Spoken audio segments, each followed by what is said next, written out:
The journey of 1,000 miles begins with a single step.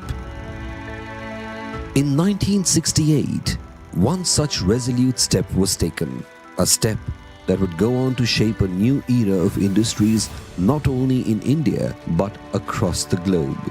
From its humble beginnings as a division of Tata Sons, TCS embarked on a journey which would make it the very heartbeat of its industry around the world.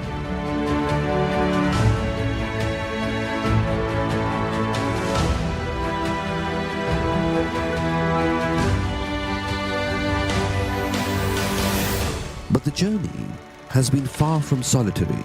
It's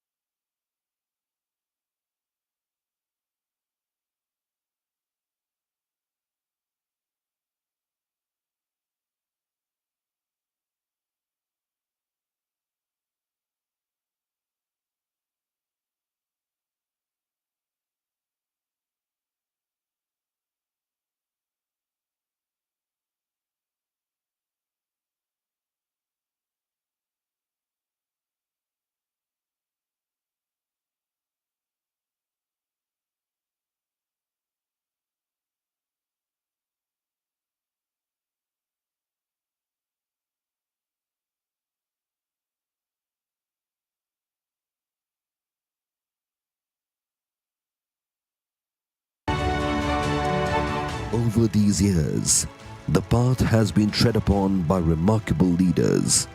But the path has always been built together, hand in hand, as one TCS.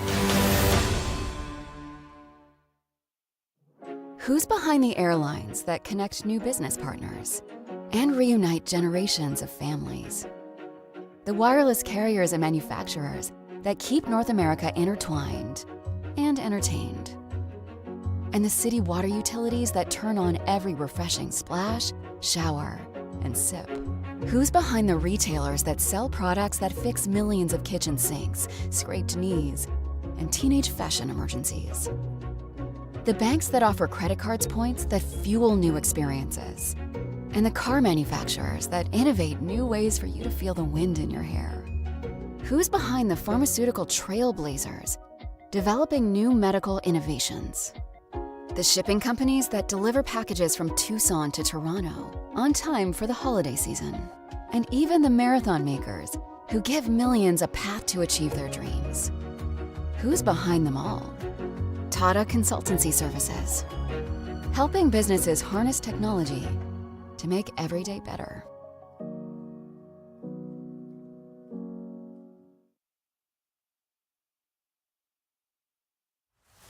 2024 is poised to be the year of acceleration for Gen AI.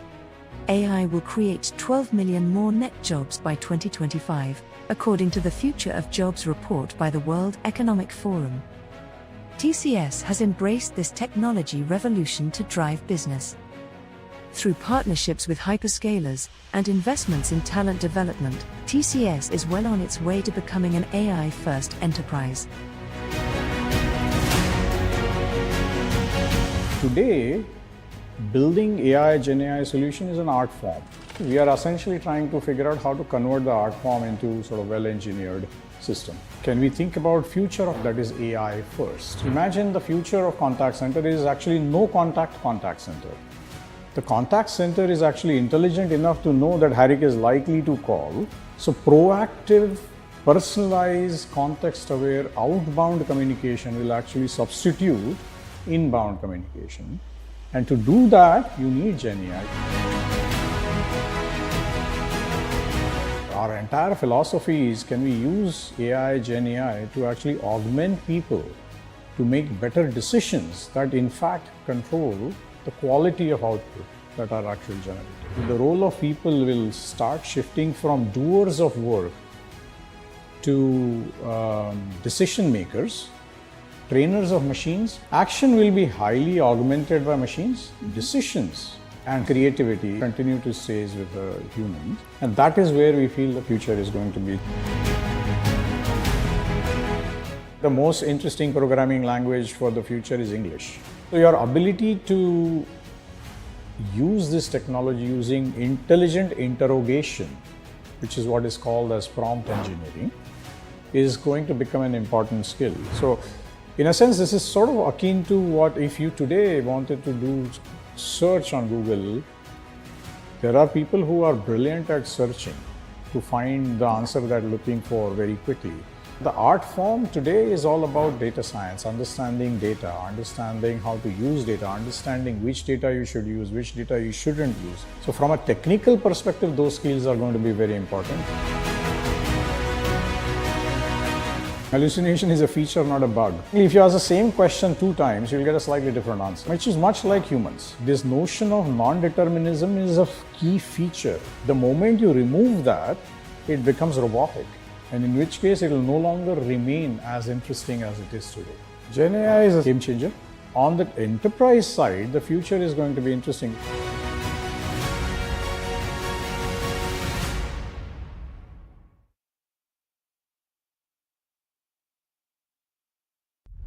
The world of technology is evolving rapidly. The arrival of AI and generative AI has opened up numerous possibilities for businesses. To navigate this dynamic digital landscape, Tata Consultancy Services is building one of the world's largest AI-ready workforce. TCS has now launched an AI experience zone for its workforce.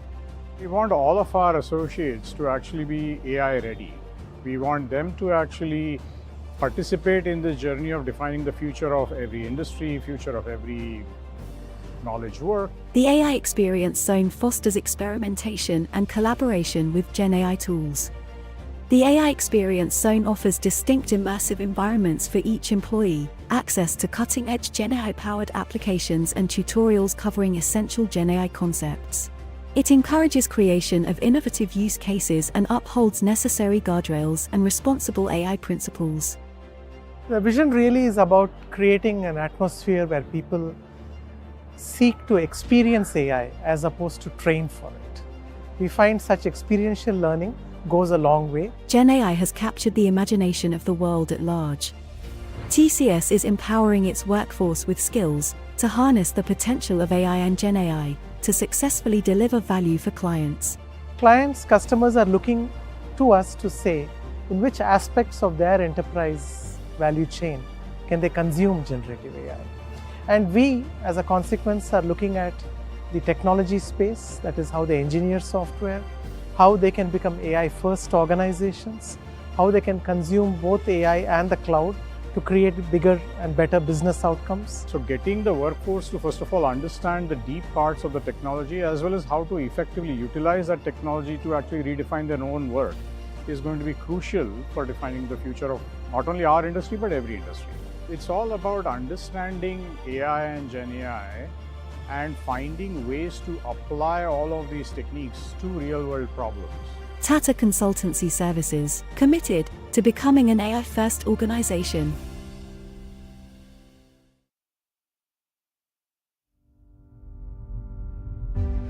Tata Consultancy Services gains $2 billion in brand value, the highest absolute value growth across the global IT services industry for the year. TCS is the second most valuable IT services brand in the world, according to the Brand Finance Global 500 Brand Survey for 2024. TCS has strengthened its position as a global leader with a significant growth of 11.5% in its brand value. The growth of the brand was steered by steady investments in AI readiness and a commitment to sustainability.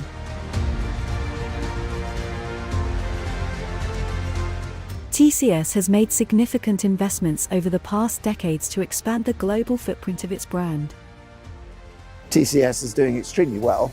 I remember when we launched this table about 5 or 6 years ago, you were somewhere like 4th or 5th, and you're now a solid 2nd in the table. With AI and technology as a whole, there's a huge impetus for growth, and the whole sector has grown.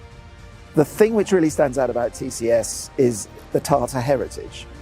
And we have known Tata ever since Brand Finance was set up over 25 years ago. It really is an amazing company, and the values translate through to TCS. In the last few years, the way that you've taken marathons, which are really what you've been engaged on for many years to build the brand, and marathons are such an appropriate thing for your sponsorship. Good for the community, and it's truly impressive. It's great to be outperforming the industry, and we are solidly the valued as the number 2 brand globally inside our industry. Our big community of 603,000 TCSers around the world are the ambassadors who embody our brand. What we do every day builds our brand with our clients, and it culminates into this brand value. With a deeper focus on AI and sustainability, TCS is all set to carve the next chapter for its brand. Tata Consultancy Services, driving innovation to build a better tomorrow.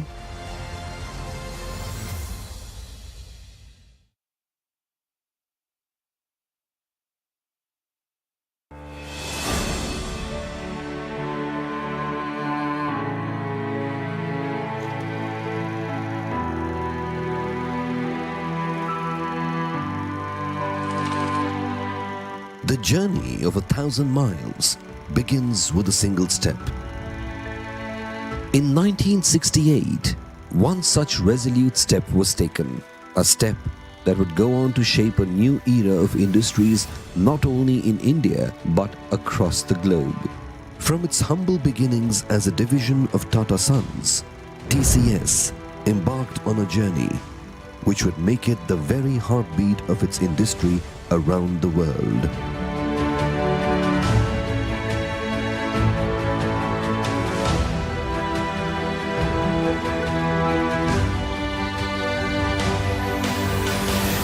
But the journey has been far from solitary.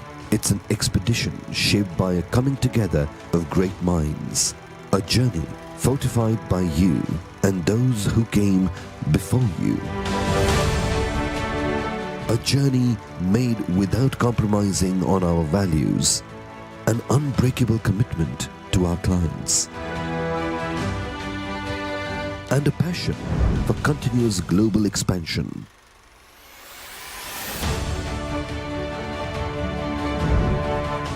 Witness how we hone our skills, mastering each twist and turn of the technological evolution.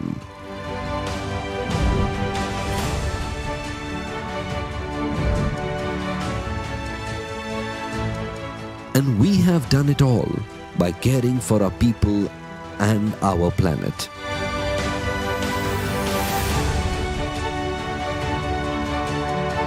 Over these years, the path has been tread upon by remarkable leaders, but the path has always been built together, hand in hand, as one TCS. Who's behind the airlines that connect new business partners and reunite generations of families? The wireless carriers and manufacturers that keep North America intertwined and entertained. And the city water utilities that turn on every refreshing splash, shower, and sip. Who's behind the retailers that sell products that fix millions of kitchen sinks, scraped knees, and teenage fashion emergencies? The banks that offer credit cards points that fuel new experiences. And the car manufacturers that innovate new ways for you to feel the wind in your hair. Who's behind the pharmaceutical trailblazers, developing new medical innovations? The shipping companies that deliver packages from Tucson to Toronto on time for the holiday season. And even the marathon makers who give millions a path to achieve their dreams. Who's behind them all? Tata Consultancy Services, helping businesses harness technology to make every day better.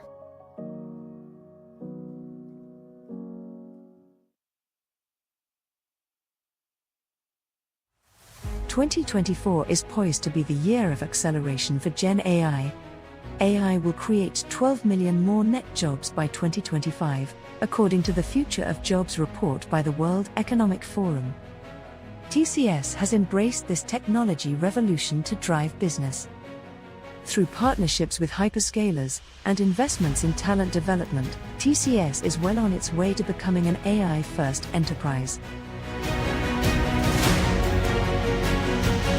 Today, building AI, Gen AI solution is an art form. We are essentially trying to figure out how to convert the art form into sort of well-engineered system. Can we think about future of that is AI first? Imagine the future of contact center is actually no contact center. The contact center is actually intelligent enough to know that Harik is likely to call. So proactive, personalized, context-aware outbound communication will actually substitute inbound communication. And to do that, you need Gen AI. Our entire philosophy is, can we use AI, Gen AI to actually augment people to make better decisions that in fact control the quality of output that are actually generated. The role of people will start shifting from doers of work to decision makers, trainers of machines. Action will be highly augmented by machines. Decisions and creativity continue to stay with the humans. And that is where we feel the future is going to be. The most interesting programming language for the future is English. So your ability to use this technology using intelligent interrogation, which is what is called as prompt engineering, is going to become an important skill. So in a sense, this is sort of akin to what if you today wanted to do search on Google, there are people who are brilliant at searching to find the answer that you're looking for very quickly. The art form today is all about data science, understanding data, understanding how to use data, understanding which data you should use, which data you shouldn't use. So from a technical perspective, those skills are going to be very important. Hallucination is a feature, not a bug. If you ask the same question 2 times, you'll get a slightly different answer, which is much like humans. This notion of non-determinism is a key feature. The moment you remove that, it becomes robotic, and in which case it will no longer remain as interesting as it is today. Gen AI is a game changer. On the enterprise side, the future is going to be interesting.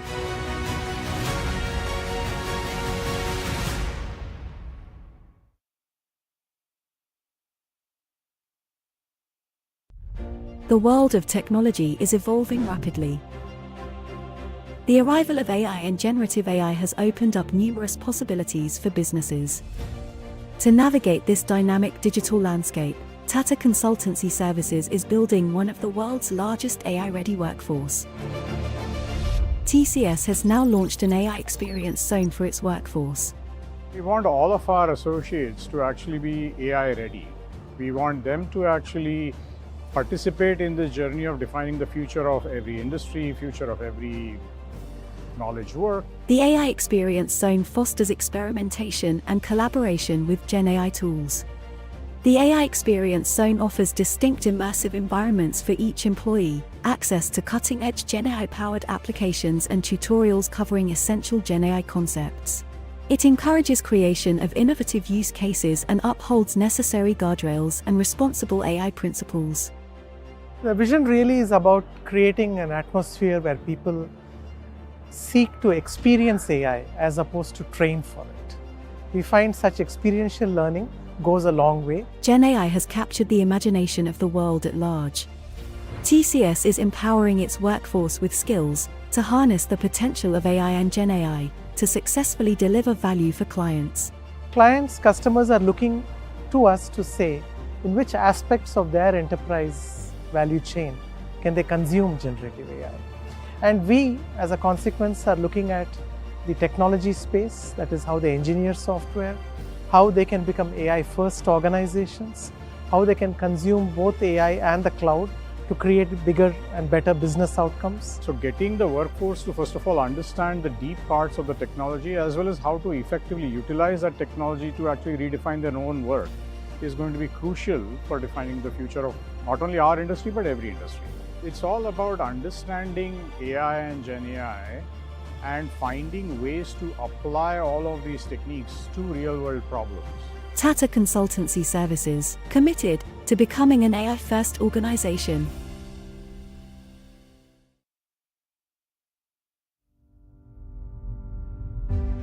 Tata Consultancy Services gains $2 billion in brand value, the highest absolute value growth across the global IT services industry for the year. TCS is the second most valuable IT services brand in the world, according to the Brand Finance Global 500 Brand Survey for 2024. TCS has strengthened its position as a global leader with a significant growth of 11.5% in its brand value. The growth of the brand was steered by steady investments in AI readiness and a commitment to sustainability.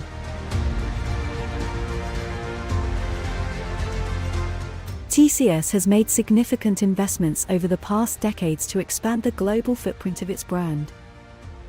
TCS is doing extremely well.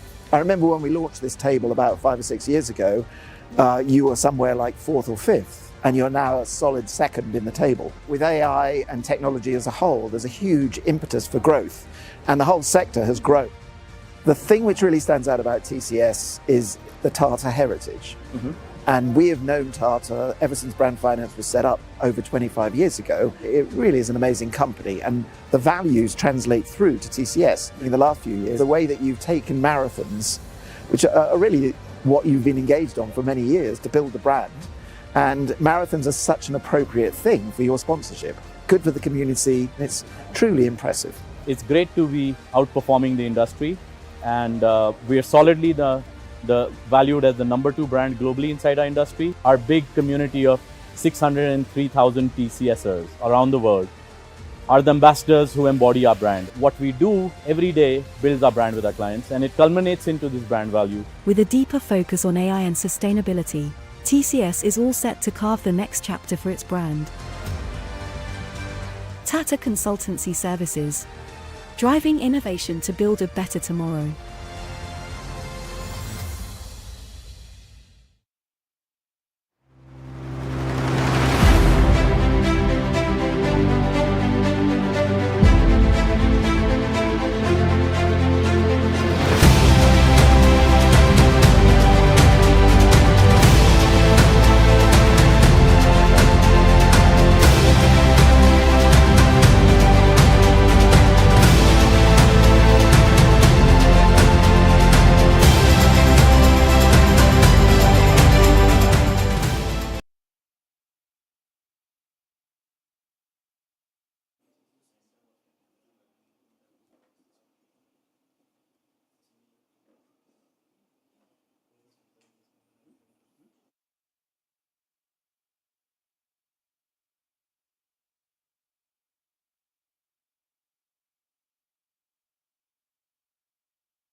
Dear shareholders, good afternoon.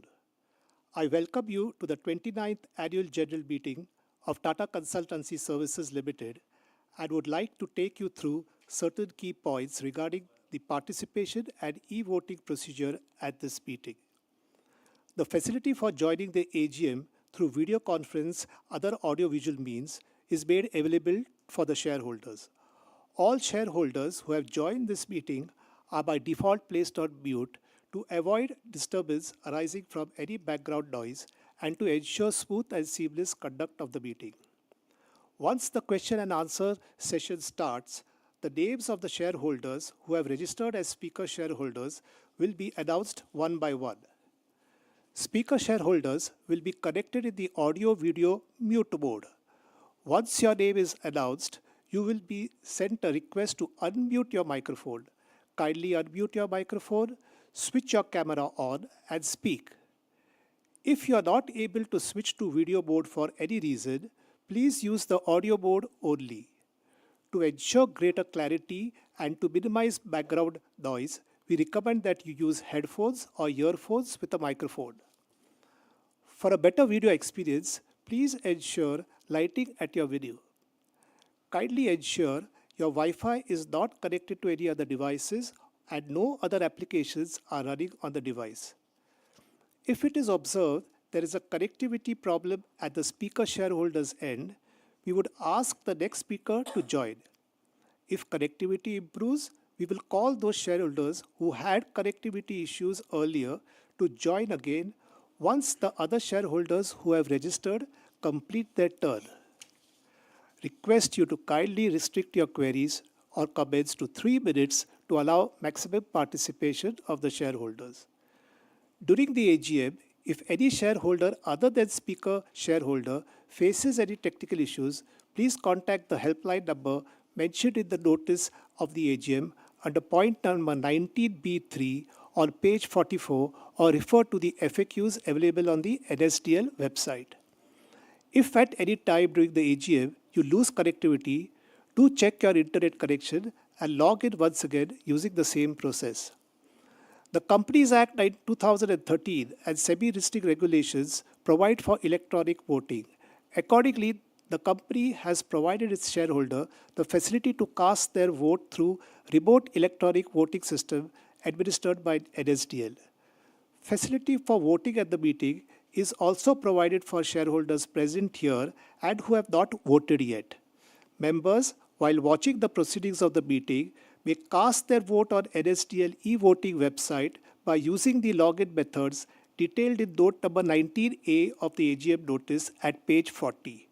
The facility for voting shall also be made available for 15 minutes after the conclusion of the meeting.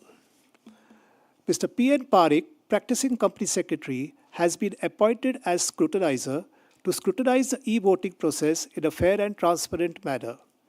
Since the AGM is being held through video conference, other audio-visual means, and the resolutions mentioned in the notice convening this meeting have already been put to vote through remote voting, there will not be any proposing or seconding of the resolutions.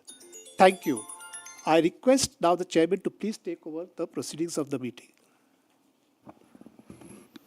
Thank you, Pradeep.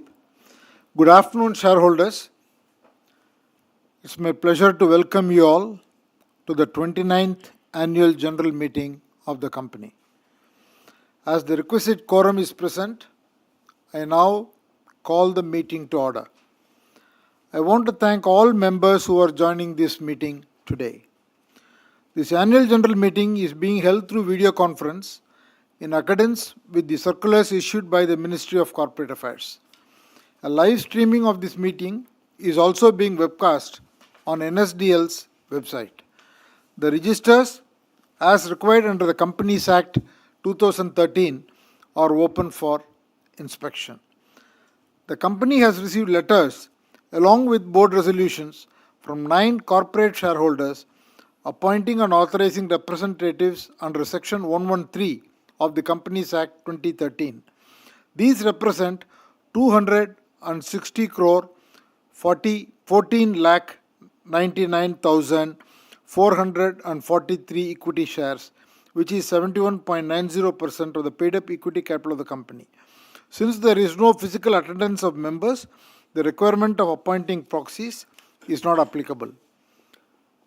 Now, it is my pleasure to also introduce all the directors who have joined today on the video conference along with me to introduce themselves. Let me start with introducing Mr. O.P. Bhatt. Thank you, Chairman. Good afternoon, everyone. I am Om Prakash Bhatt, an independent director on the company's board since April 2012. I also chair the Nomination and Remuneration Committee, and I am attending this annual general meeting of FY24 from TCS House through video conferencing. Thank you. Dr. Pradeep Khosla. Good afternoon, everyone. I'm Pradeep Kumar Khosla, independent director of the company since December 2018. I also chair the Stakeholders Relationship Committee, and I'm attending this annual general meeting from my office in San Diego, United States. Thank you, everybody. Hanne Sorensen. Thank you, Chairman. I am Hanne Sørensen, and I'm attending this meeting from residence in Copenhagen in Denmark, and I'm an independent director of the company's board since December 2018. I hope that you and your family members are all healthy and doing well. Thank you. Keki Mistry. Thank you, Chairman, and good afternoon, everyone. I'm Keki Mistry, Independent Director on TCS's board since December 2018. I also chair the Audit and Risk Management Committees of the board. I'm attending this annual general meeting from my home office in Mumbai through video conference. I hope you and all your family members are healthy and keeping well. Thank you. Alnur Ramji. Thank you, Chairman. Good afternoon, everybody. I'm Alno Ramji, Independent Director on the company's board since October 2023. I'm attending this annual general meeting of FY24 from my residence in London on video conference. And I sincerely hope all of you and your family members are healthy and doing well. Take care and thank you. Aarti Subramaniam. Thank you, Chairman. Good afternoon, everyone. I'm Aarti Subramanian, Non-Executive Director on the company's board since August 2017. I'm attending this annual general meeting of FY24 from TCS House through video conference. I hope all of you are doing well. Thank you. Thank you. In addition, we also have our other senior executives, the statutory and secretarial auditors of the company, joining this meeting through video conference from their respective locations. Since the notice is already circulated duly to the members, I take the notice convening this meeting as read. Joining this meeting with me here on the dais is Mr. K. Krithivasan, Chief Executive Officer and Managing Director, and Mr. Samir Saksaria, Chief Financial Officer, and Mr. Pradeep Gaitonde, Company Secretary. I would like to place on record our deep appreciation for the invaluable contribution made by our directors who have retired earlier this year.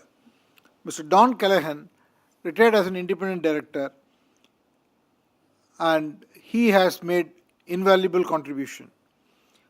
And we also had Mr. N. Ganapati Subramaniam, who was the executive director of the company, retire earlier this month after attaining the age of 65 years. He also made very, very significant contribution, not only as a director, all through his career in TCS. Our deep appreciation to both of them. Mr. O.P. Bhatt would complete his term as independent director on June 26, 2024. On behalf of the board and all of you, shareholders, I would like to place on record our deep appreciation for his contribution as a director of the company. During this year, Mr. Alnur Ramji was appointed as independent director on the board of the company, and I welcome him. Further, I would like to take a moment to express our deep sense of loss on the sad demise of one of our former executive directors, Mr. Firoz Vandrewala.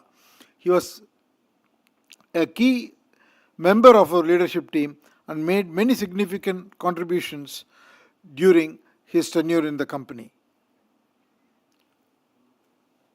Now, I would like to focus on the market environment as well as the performance of the company and what we have to look forward.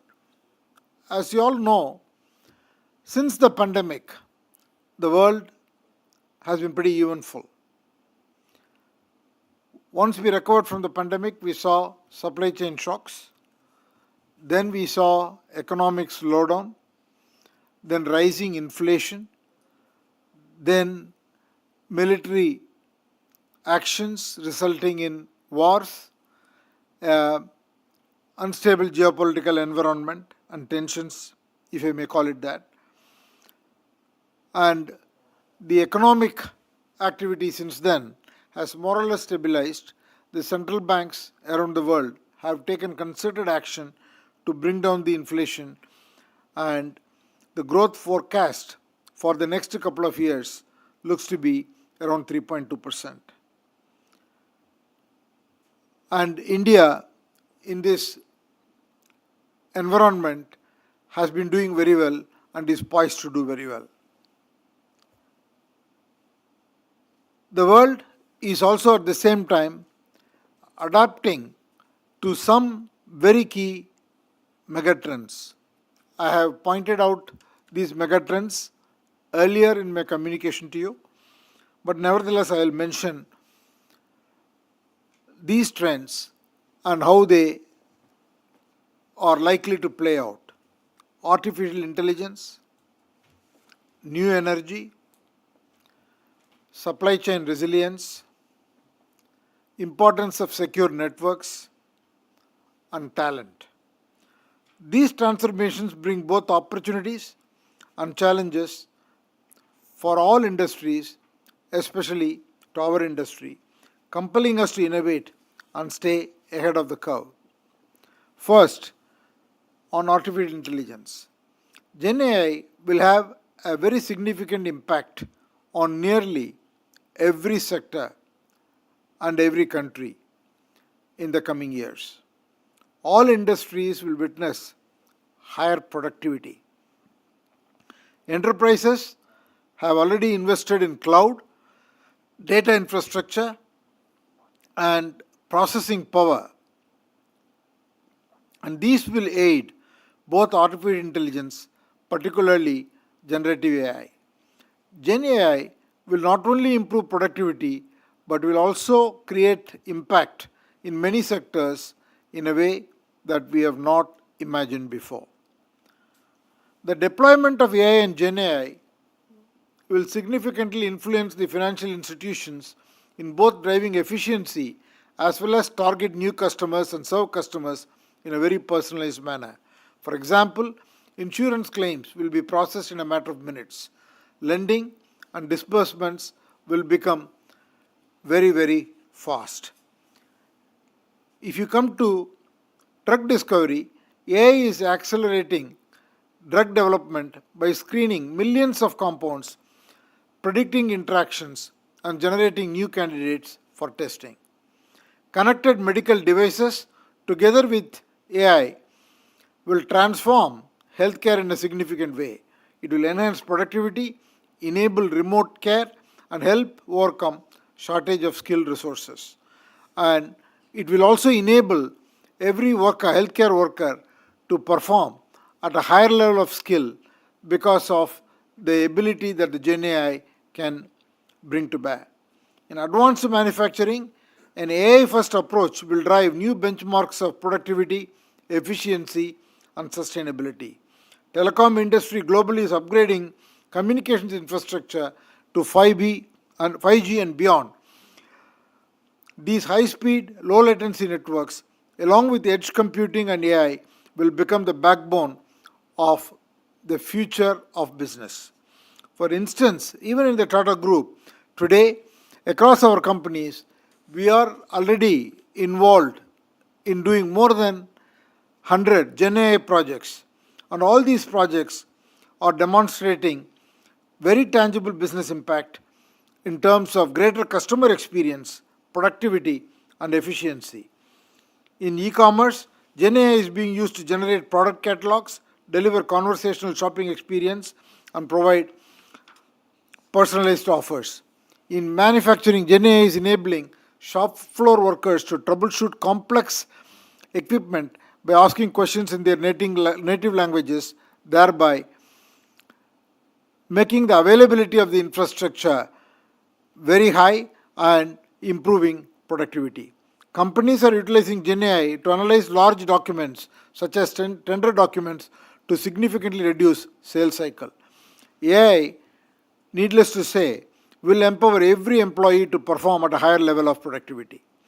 Another trend I would like to address is the new energy resources.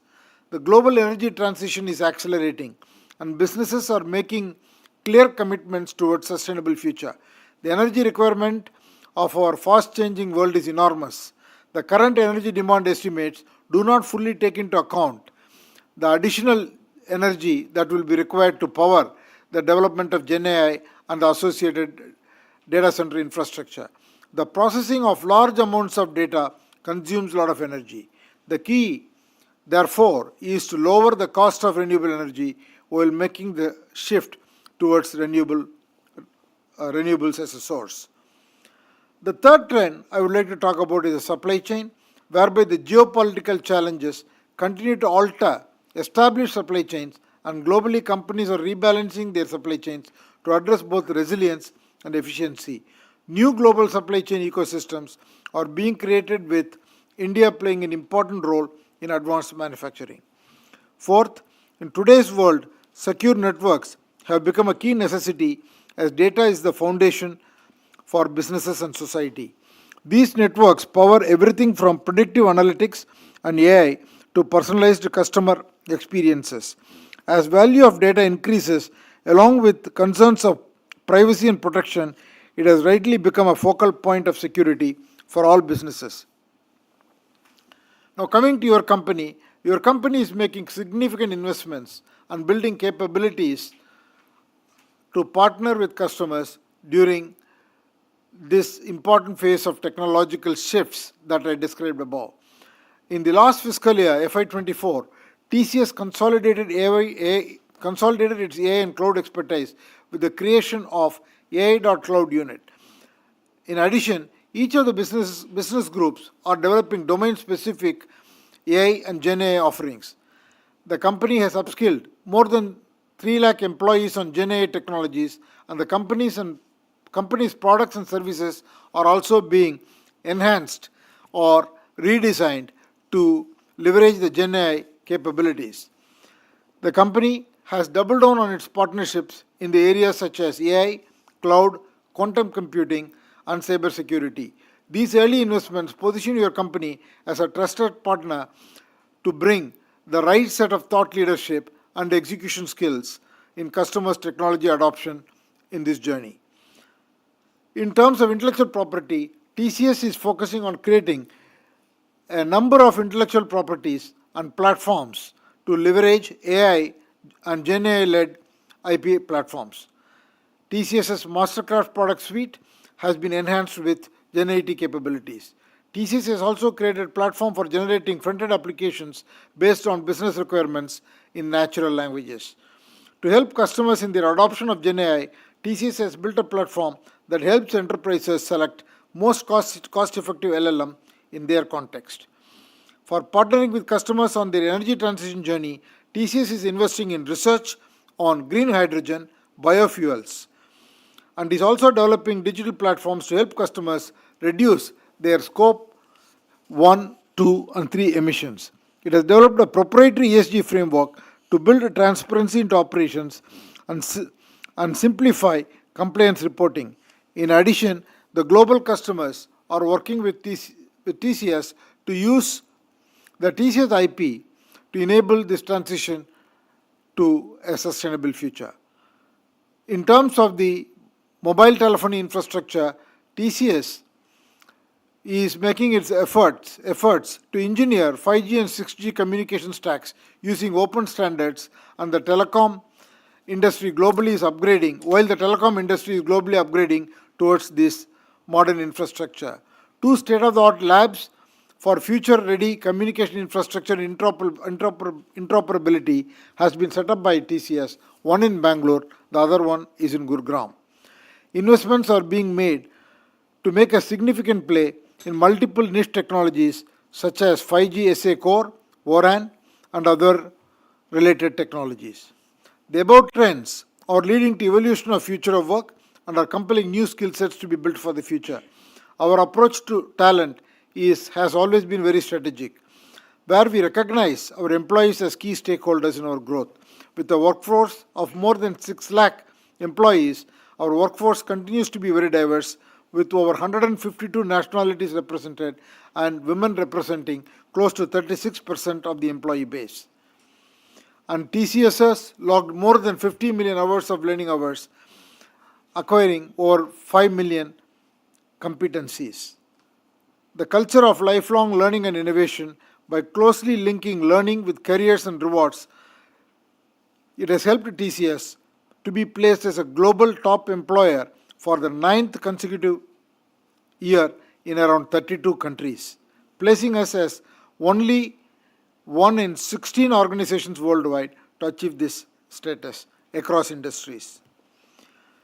All of these investments and focus has helped the company to deliver a strong financial results. The company delivered rupees 2,40,893 crores revenue, which is a growth of 6.8% from the previous year at an operating margin of 24.6%.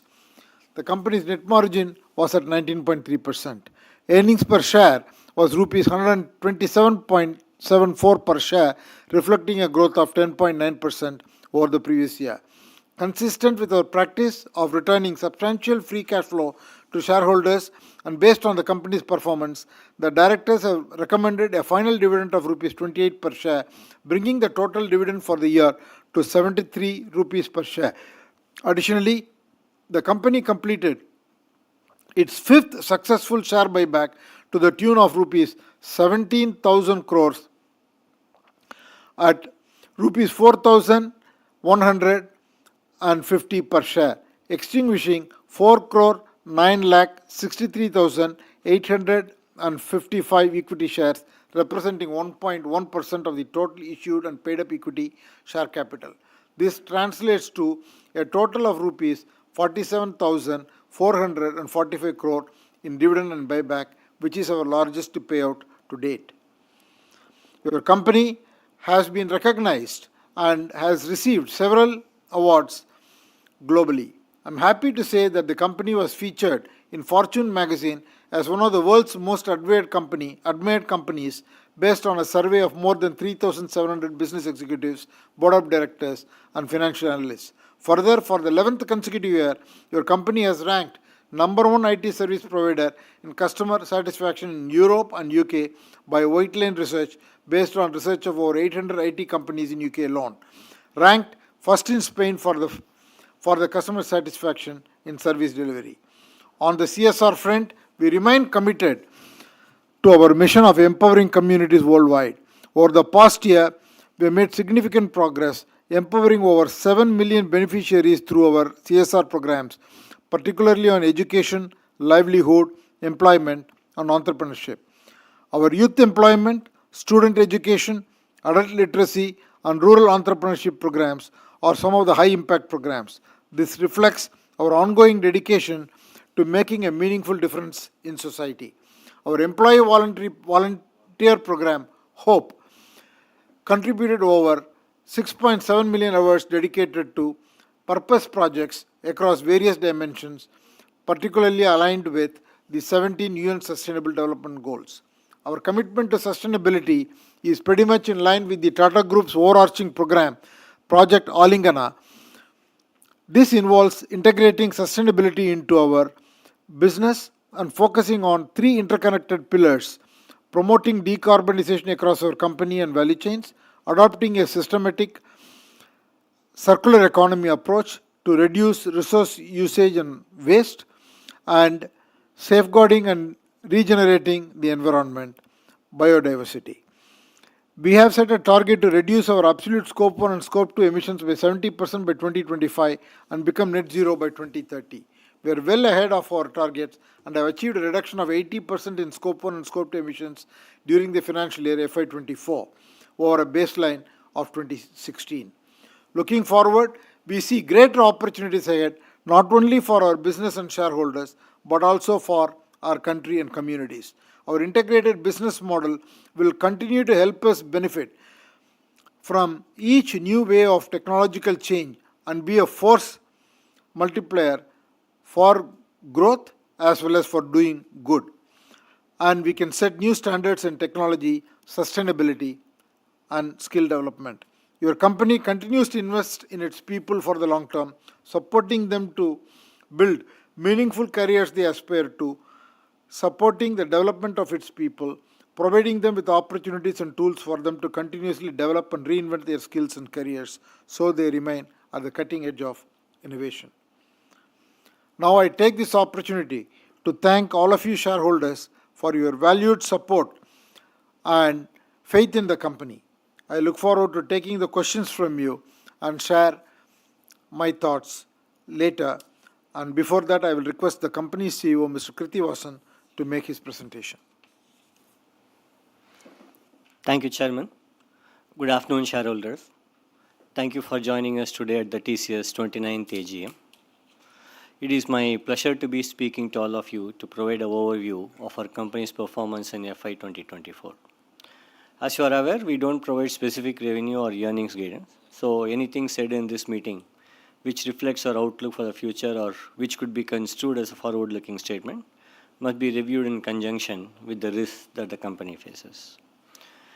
It has been almost a full year since my transition as CEO.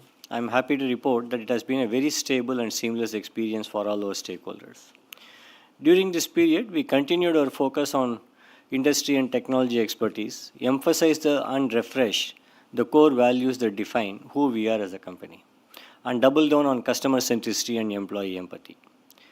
We had a strong finish to the fiscal year FY 2024, with the revenue for the year at 240,893 crores, a growth of 6.8% over the previous year.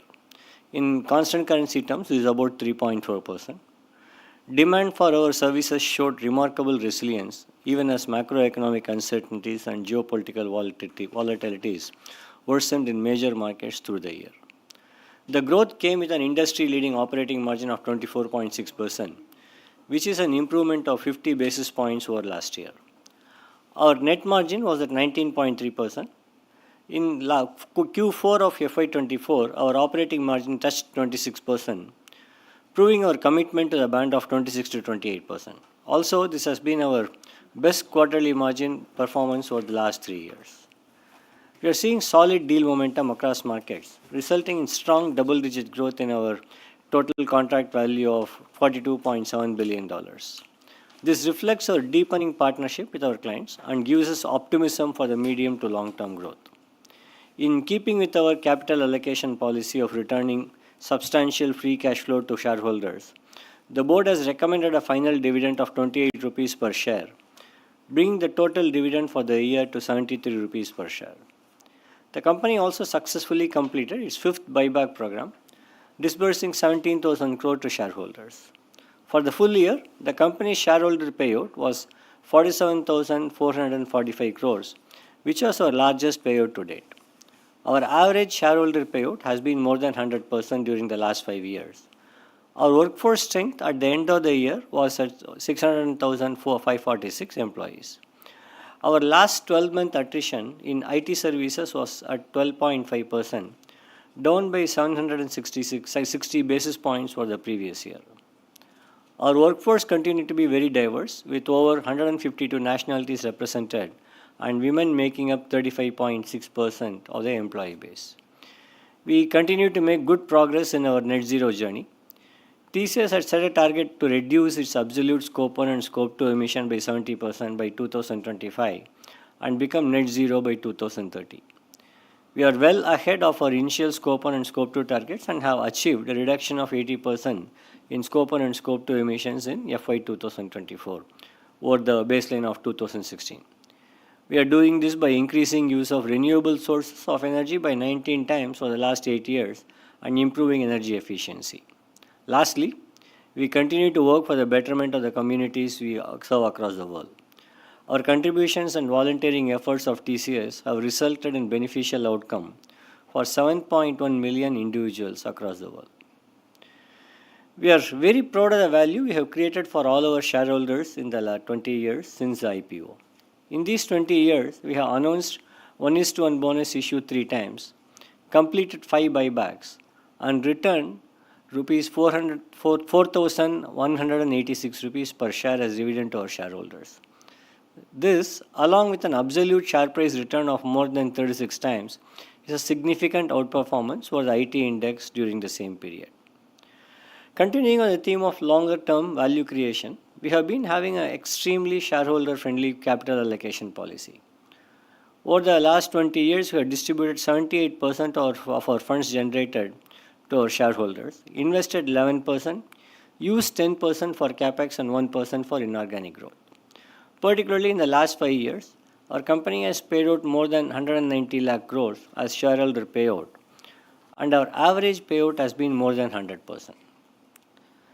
The strength and resilience of our business model comes from our customer centricity. Customer centricity is at the core of TCS business strategy, and it helps us in building strong, enduring relationships.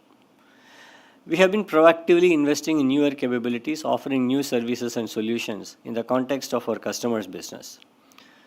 This has helped us in adding value to our clients and hence expanding and deepening our client relationships. The success of our strategy is evidenced by the results achieved over the last 20 years.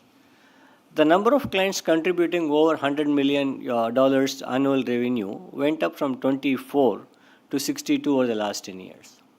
Those contributing over 50 million went up from 4 in FY 2004 to 53 in 2014 and to 139 in 2024. Those contributing over 20 million went up similarly from 136 in 2014 to 301 in 2024.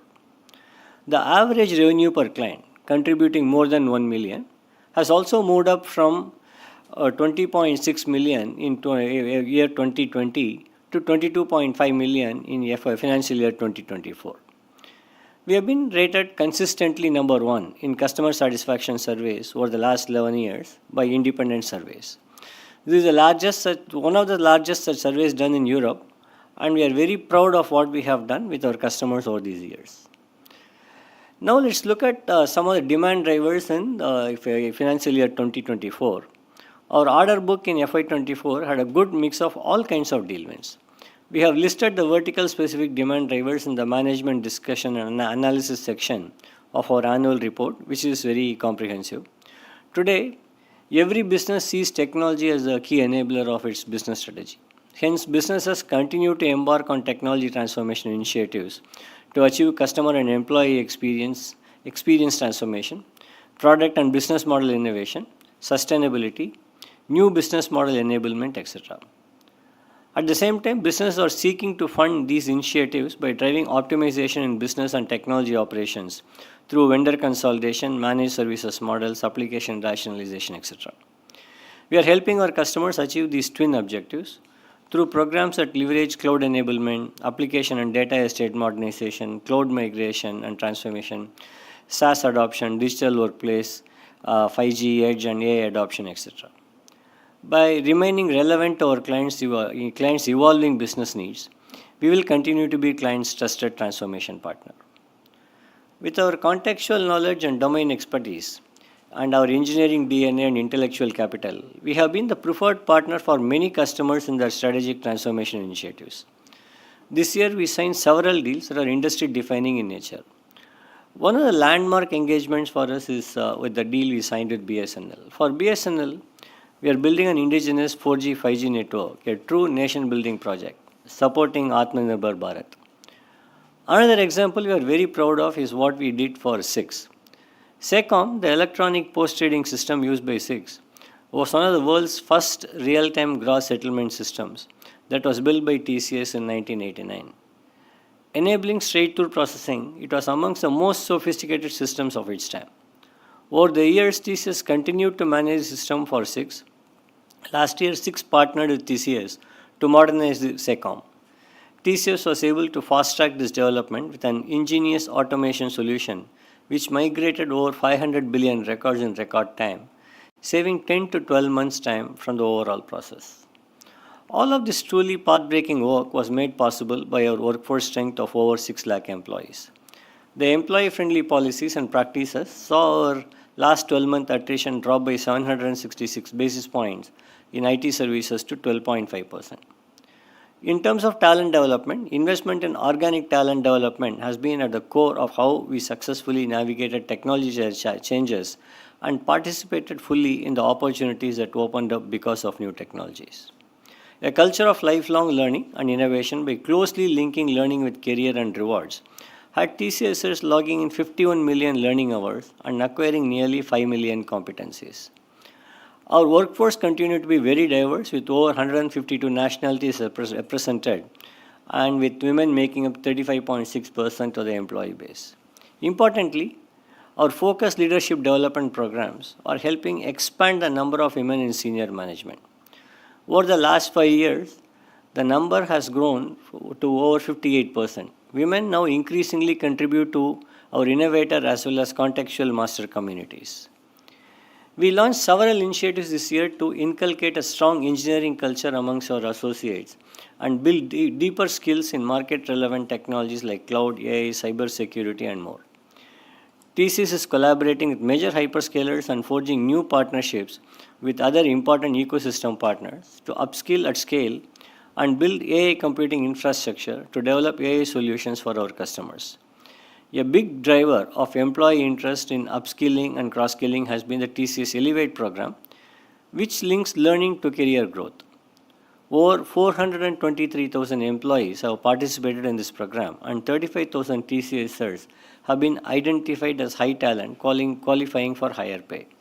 These industry-leading outcomes have made our talent development program a benchmark and a recipient of many global awards, a few of which are listed in this slide. Our continued investment in research and innovation and building intellectual property have further strengthened our transformational credentials. Many of our earlier R&D programs are now monetized into successful platforms and solutions, which perform very well this year and help differentiate our growth. As of date, we have over 5,500 dedicated researchers and innovators across TCS, focused on industry use cases for various cutting-edge technologies. We have over 40 research and innovation centers and 6 co-innovation hubs that we call Passport across the world in major cities like New York, Pittsburgh, Toronto, Amsterdam, Tokyo, etc. The London Center was latest to be inaugurated in financial year 2024. At Passports, our teams collaborate with clients to ideate on solutions to their most critical business problems and rapidly build prototypes, get stakeholder buy-in, and build minimum viable product. Clients can also gain access to an extended innovation ecosystem consisting of over 2,900 startup partners and more than 70 academic partners. The outcome of this ongoing investment is that we have filed 8,040 patents and have been granted about 3,900 of them. On the environmental front, we are making very good progress in our journey to be a net zero emitter of greenhouse gases. We had set an intermediate goal of reducing our Scope 1 and Scope 2 emission by 70% by 2025 versus the base year of 2016. I'm very happy to inform you that we are ahead of our schedule, bringing down our absolute emissions by 80%. This has been made possible by reducing our energy consumption and increasing our use of renewable energy. If you look at the last 8 years, we have more than doubled our business in revenue terms and increased our headcount by more than 50%. Despite such strong growth, we have been able to reduce our absolute energy consumption by 20% during that period through a range of initiatives. We have increased our use of renewable energy 19 times during this period. TCS believes firmly in the philosophy of building sustainable businesses that are rooted in the community and demonstrate care for the environment. In addition to mitigating our own carbon footprint, we are also helping clients manage theirs. We continue to see strong traction of our sustainability offerings across multiple industries. We have fully embraced Project Alingana, the Tata Group Sustainability Roadmap, and our aim is to be net zero by 2045. We are concentrating on 3 interlinked pillars of the project, that is promoting the carbonization of our company and value chains, utilizing a systematic circular economy approach to reduce resource usage and wastage, and protecting and regenerating the environment. Our company has always focused on giving back to the communities where we operate. As a purpose-led organization, we continue to invest in helping communities in the areas of skill development, bridging digital divide, and STEM education. All these programs have scaled up very nicely in recent years. For each of our programs, you can see the total number of beneficiaries. We estimate that our community outreach programs have benefited over 15.9 million people across the world in the last 5 years, besides the financial contributions we make through TCS Foundation. We have a large number of TCSers stepping forward and volunteering their time and effort for local community initiatives. In FY24, our employees contributed over 6.7 million volunteering hours, making a huge difference to our local communities. Now, moving on to our marketing and brand building during the year, we organized multiple in-person marketing events and customer summits. TCS hosted customer summits across North America, Europe, Japan, Asia Pacific, bringing together distinguished C-suite executives, partners, and thought leaders in the year FY24. Our capabilities and market success continue to get strong endorsement from various equity and industry research analysts. Industry research firms ranked TCS as a leader in 148 comparative assessments in FY24. Sports sponsorship is aligned with our conviction to be a true transformation partner for our clients, our communities, and the ecosystem we live and work within.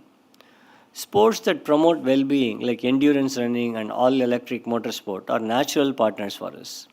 Last year, TCS sponsored 15 sports events in 14 countries and 25 different cities, including TCS New York City Marathon, TCS Amsterdam Marathon, TCS London Marathon, TCS Toronto Waterfront Marathon, and TCS Lidingo Lopez, which saw participation from more than 600,000 runners and crossing over 80 million miles. The strong social capital we have built across all our stakeholder relationships with clients, employees, investors, and with communities across the world has resulted in a strong brand positioning.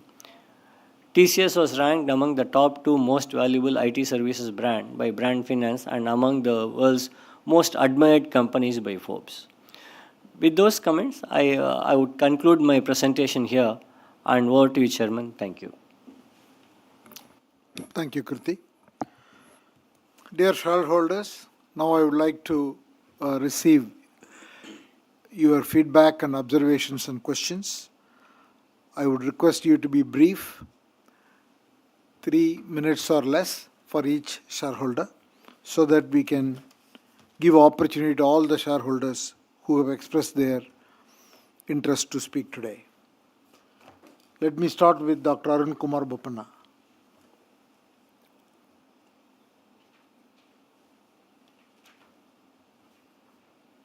Hello. Hello. Yes, Arun. Good afternoon, sir. How are you? Compliments. Good afternoon to everybody. Compliments for the 20 years of our listing since August 25th, 2004.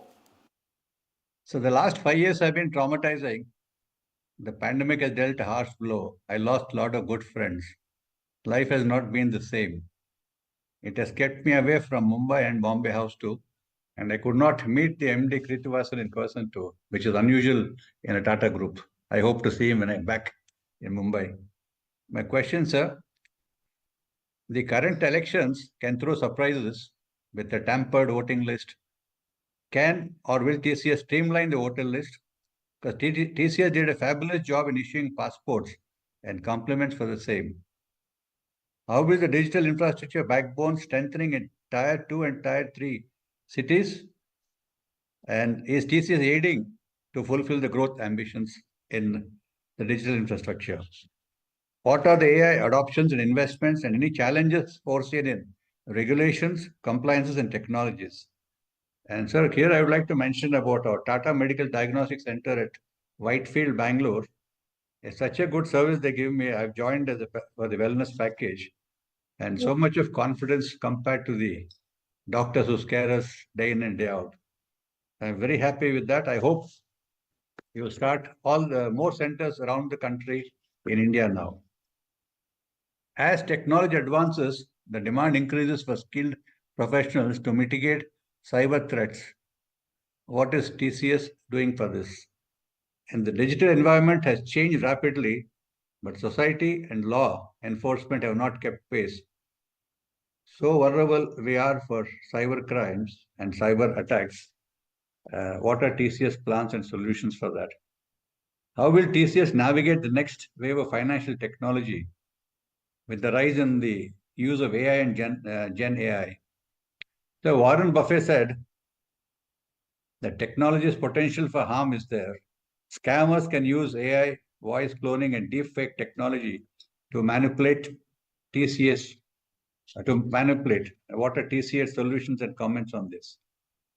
Sir, is AI and GI a genie in the bottle? How will it change the future of society? With the development of nuclear weapons, the genie was let out of the bottle. It did terrible things. Is AI scare like the genie? But regardless, AI is projected to reach USD 1,811 billion by 2030, with 2 million jobs generated by AI and ML. What will be the TCS 5? And lastly, sir, I hope we will just remain master of technology and not slaves of technology. And I hope technology will remain enabler for human ingenuity. In conclusion, I wish TCS all the best to be a beacon of growth for the Tata Group. Thank you very much. I wish you all the best. Thank you, Arun. Humayun Purdehi.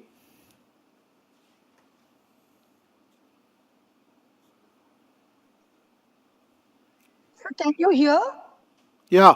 Can you hear? Oh, thank you, sir. Yes. Thank you, sir. Good afternoon, sir. Well, we have not seen you in the physical. At least it is good we are being able to watch you online. Sir, we heard your speech, we heard your MD speech, and we are not going to repeat what we have already heard. So I just want to say that we are very happy with the rewards TCS has given us shareholders in the form of dividends, buyback, and so on. We are senior citizens and we eagerly await and know the value of all these benefits which we have received. Keep it up, Mr. Chairman. Now I'm speaker number 2 because I registered at 9 a.m. sharp. For this, I have to thank your company secretary, a very investor-friendly, shareholder-friendly company secretary, along with his entire secretarial team. They have continuously, relentlessly been pursuing the matter, and finally they have brought us speakers on this portal today. I hope all the other Tata companies follow suit. And also all the other companies. Why only Tata companies? Thank you, Mr. Chairman, for having such dedicated secretarial staff. Now, sir, I just want to say a few things. Of course, congratulations for your marathon in London, New York, Toronto. TCS is doing our country proud. Sir, I want to ask you, apart from IT, are you also into other businesses like electricity? So I just read in your annual report, or are you providing services to electricity? So, we are lay people and, we can't understand these technological words. So one more thing is I also read about all the services you are providing. It's mentioned in the annual report.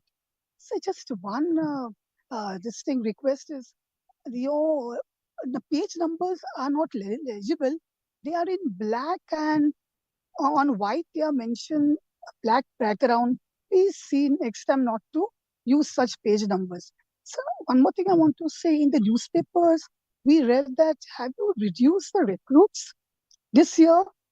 Or, newspapers, they just mention anything. We just want to know. So, and what about the geopolitical war? Yes, between Israel and Iran, between Russia and Ukraine. You have mentioned they do affect the supply chain. We hope peace prevails and then we can even rise up further and further.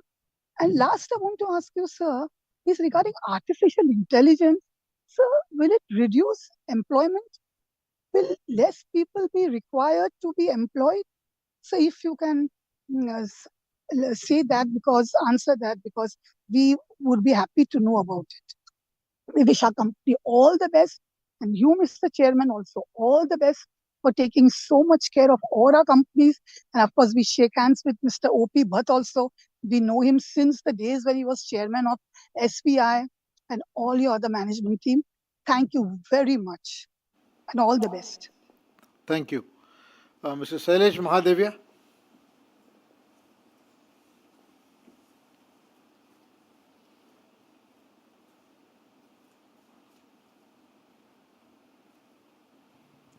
Sir, you're still on mute. I request you to unmute yourself and then proceed. Okay. Can you hear me now, sir? Yes, I can hear you. Yeah, good afternoon, sir. It is indeed a pleasure to attend the meeting of TCS in particular, which is usually the first meeting of the season. Sir, I have understood your speech and our managing director's speech, and we are getting excellent reward with latest technology, taking interest of society at large, and also the environment, which is likely to be a biggest disturber in the years to come. Sir, we have noted with pleasure the increase in turnover, the employment of more than 6 lakh employees with 35% plus as women employees, and our CSR work of more than 950 crore of rupees annually, and the total dividend paid to the shareholder at the rate of 73 rupees, and the other benefits which we are likely to get. Sir, I also appreciate the glossary which has been given at the end of the report that helps us in understanding various things. So now some questions for increasing my understanding and appreciation. Sir, the first thing is that the technological improvement requires a lot of investment. Sir, can you specify how much investment we are making every year, and particularly in 23-24, and how much investment in technology we are likely to make in the next 2 to 3 years? Sir, secondly, we are aware that technological implementations also create waste. It is the waste of plastics and other materials which are being used.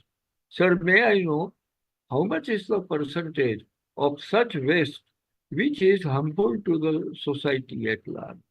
And you have shown in the report that we are taking various steps in these fields, and that is being appreciated. Sir, then I also appreciate that our group is making development and progress in all complementary and related investments, and they are likely to give comprehensive and enlarged return to the society as such. Sir, I also appreciate how all the 5 capitals of the company have appreciated during our report under consideration. And sir, I must thank the company secretary and the team who have enabled me to join this meeting, although I have come only yesterday from Bangalore after spending there about 10 months, mostly for medical treatment applicable to the age-related problems. Sir, we also appreciate that the meetings are being held online, which enables me at the age of 85 plus to participate in the meetings and learn a lot of things from one of the best companies in the world and of course of the Tata Group. Sir, with this, I wish every success at an accelerated rate to our company in all fields of our actions. Thank you very much, sir. Thank you, sir. Mr. Praful Chawda. Hello Hello. Chairman sir, board of Yes, directors, yes, yes. मेरी आवाज आ रही है sir? Yeah. Thank you sir. मैं हैदराबाद से प्रफुल्ल चावड़ा बोल रहा हूँ।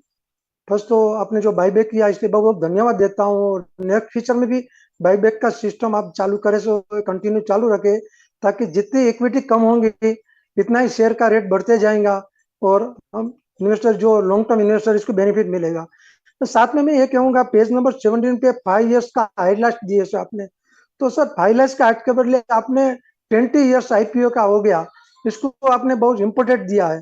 तो 20 साल के अंदर जैसे हमको आईपीओ में शेयर अलॉटमेंट आए, तो आज तक हमको कितना रिटर्न मिला, बोनस मिला, राइट्स मिले, स्प्लिट मिला, कितना डिविडेंड मिला, शेयर का रेट आज क्या चल रहा है, हिसाब से आईपीओ के अलॉटमेंट के शेयर जो आज शेयर रखे तो कितना बेनिफिट मिल रहा है, उसके बारे में बताएंगे तो पता चलेंगे कि टीसीएस ने इन्वेस्टर्स को कितना मालामाल कर दिया। सो इसके बाद sir subsidiary company, page number 53 पे बहुत सारी सब्सिडियरी कंपनी है, तो सब्सिडियरी कंपनी बनाने की क्या जरूरत पड़ती है, और पूरी के पूरी सब्सिडियरी कंपनी प्रॉफिट में है, इसके बारे में बताएंगे।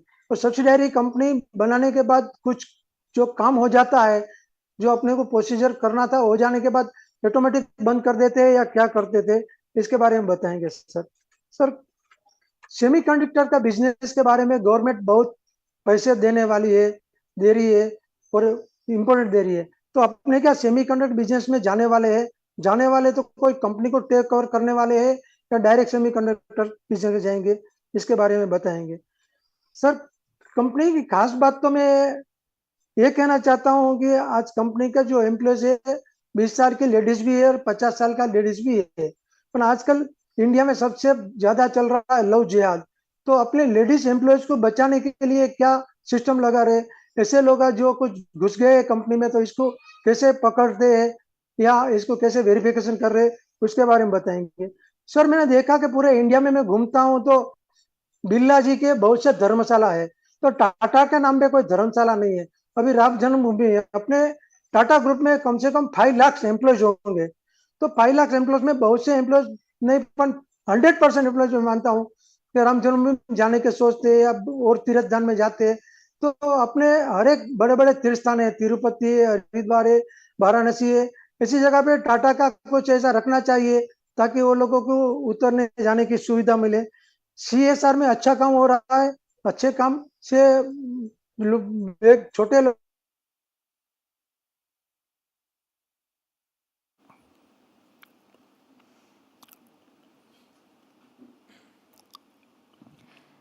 It appears we are having a technical issue with Mr. Okay. Chowda. Okay. Mr. Dharav Jamadar.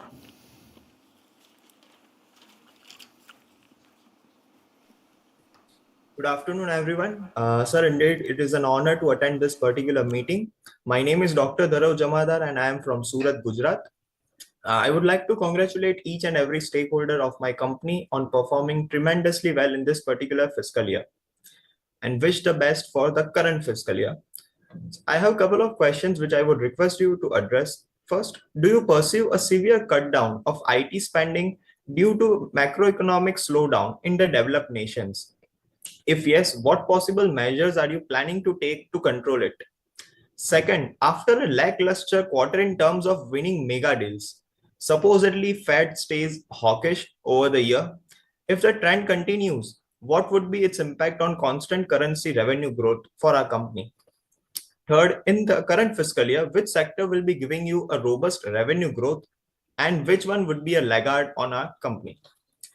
Fourth, as a company is operating worldwide, how are we planning to control the risk that are being possessed by the geopolitical conditions? Fifth, as US too is going through election year this particular year, so supposedly if there's a change in regime, there might be some stringent rules and some laws that might be implemented like H-1B visa, etc. So how much impact would it be having on our company as well as the industry as a whole? Sixth, apart from improving utilizations, cost optimizations, moderation in LTM attrition, what other macroeconomic factors would be helping us in uptaking our margins? Thank you, Mr. Jamadar. Yeah. Mr. Hiranand Kotwani.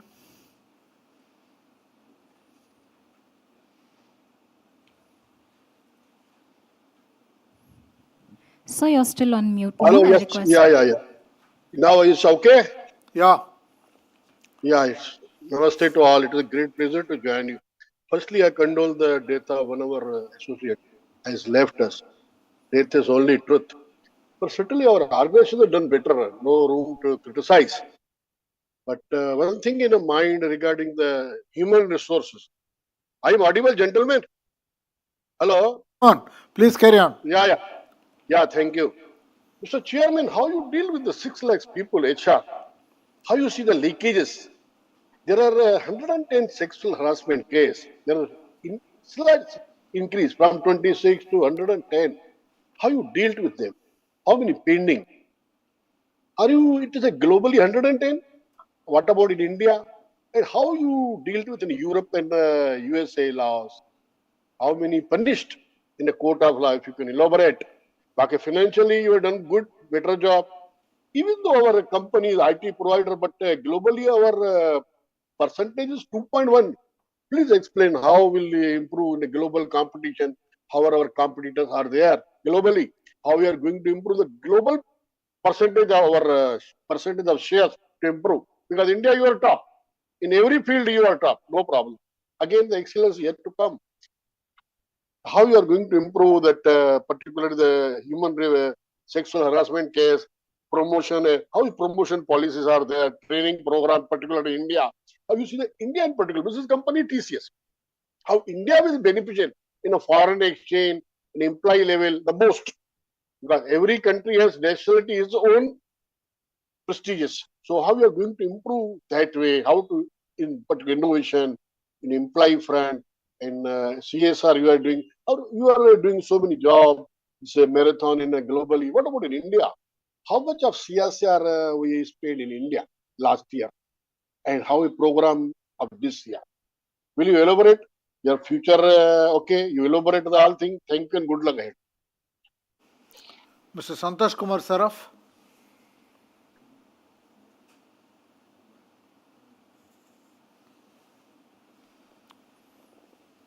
Hello Yes, sir.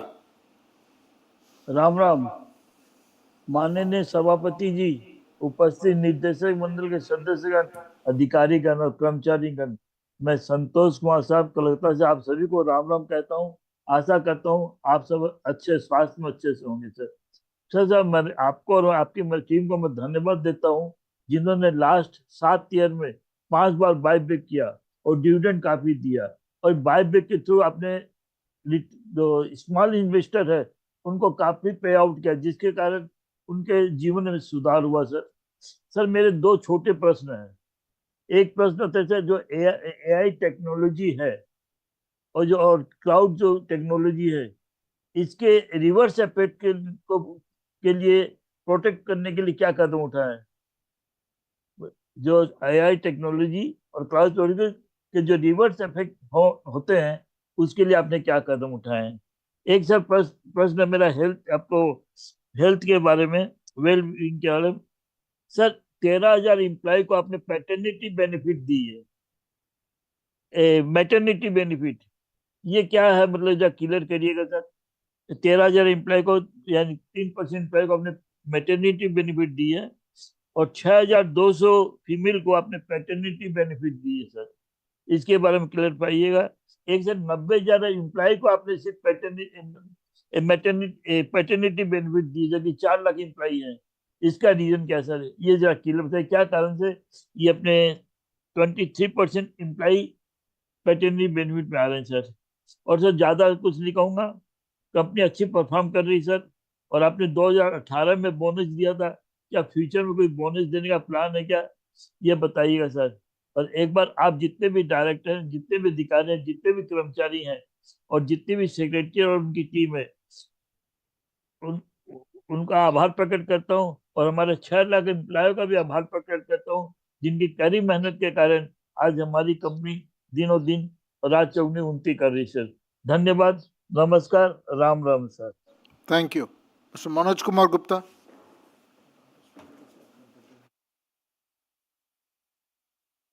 Hello. Yeah, Manoj. Hello. Yes, I can hear you. Yeah. Good afternoon, respected Chairman, Board of Directors, fellow shareholders. My name is Manoj Kumar Gupta. I've joined this meeting from my office, Calcutta. So first of all, I congratulate you that after become the chairman in 7 years, you take the group on new heights under your leaders. We investors have got a multiple return on our investment in every company. And I have full trust on you, because 2 years back you told us in Tata Motor AGM, keep trust on us, you will get return. Now the share is in 4-digit price. And we believe after demerge that we will get more return. And thanks to you and your leadership, and thanks to our MD for his nice presentation, and thanks to the company secretary and his team for excellent services to us to help us to join this meeting through VC. Sir, thanks for your CSR. Sir, I will not say single word on CSR, because क्योंकि सूरज को दीपक दिखाने होगा Tata group में, क्योंकि we people know that what you are doing for the community and the society and the mass fulfill of the country. So I will not say single word. Sir, when TCS will cross RIL in market capitalization under your leadership, we are waiting for that TCS is a most valuable company in the IT, number 2 valuable company in the IT in the world. When the TCS will be the number 1 company in the IT in the world under your leadership. So had you heard, sir? I can hear you, Manoj. When the TCS will be number 1 IT company in the world under your leadership, because you are the pioneer of this company, sir.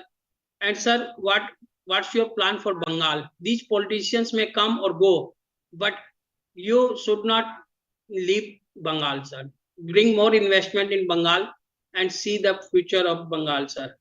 And sir, just now Mr. Bopanna, Dr. Bopanna says about the Tata Medical Diagnostic Center in Bangalore. I also salute for that center. And such type of center should be spread in the country to help the pupils and help the sufferers, sir. And sir, last but least, those have bought the 7 shares 20 years back in the IPO. That becomes today 56 years. And 4,900 rupees becomes a 2,25,000 rupees, sir, today. After in 25 years in investment of TCS, and those hold the shares of IPO that given the multiple return from in 20 years by the way of dividend, by the way of bonus, by the way of buyback of the company, sir. Wish you all the best. And sir, हम आपको कलकत्ता बुलाना चाहते हैं, आप आइए कलकत्ता. आप 5 साल से कलकत्ता नहीं आ रहे, सिर्फ वीडियो में मिलते हैं, और वीडियो में हम लोग आपको कलकत्ता में भी मिलना चाहते हैं. We people are missing you in Calcutta to meet you, sir. So spare some time to come to Calcutta to meet us, sir. Thank you, sir. Thank you, Mr. Gupta. Radha Saraf.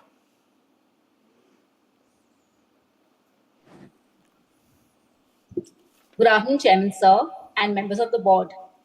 Sir, I'm Radha Saraf from Millennium Mams. Sir, congratulations on the steady margin improvements despite all the headwinds.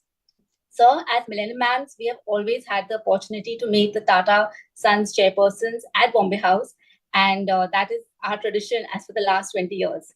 Sir, we hope we can also continue to meet you in person to empower all our women.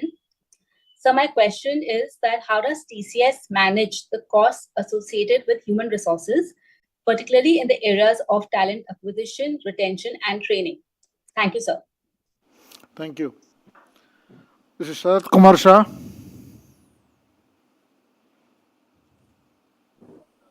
Hello, sir. Yeah. Can you see me, sir? Yes, I can see you. Sir, good afternoon. I met you on 12th April in Bombay House, but you are also busy and I was also busy, so we could not talk on that day. I think after that, I have seen a service of TCS secretary who calls me on phone. He gives me WhatsApp. He has confirmed that my points of today's view he has received. So his service is absolutely excellent, sir. And I will talk now on the views of today's meeting. Sir, page number 302, ratio analysis. Ratio analysis is very good. And another thing, I'm speaking to you from Wi-Fi of MTNL, and because of TCS, BSNL and MTNL have live and indirectly to the consumer, sir. So I'm very happy. When I refer page number 181, profit and loss account, it is for consolidated. Standalone is also more or less same. Only thing what I observed here is the cost of equipment and the software licenses. Last year you spent only 1881 crores. Today you have spent 3,702 crores. It means practically it is double or slightly more than double. It is 2,000 crores. So I would like to know what is this and why you have spent. And AWS is for long time from Amazon, sir. And Microsoft never realized this, but in 2013, they came with the cloud Azure.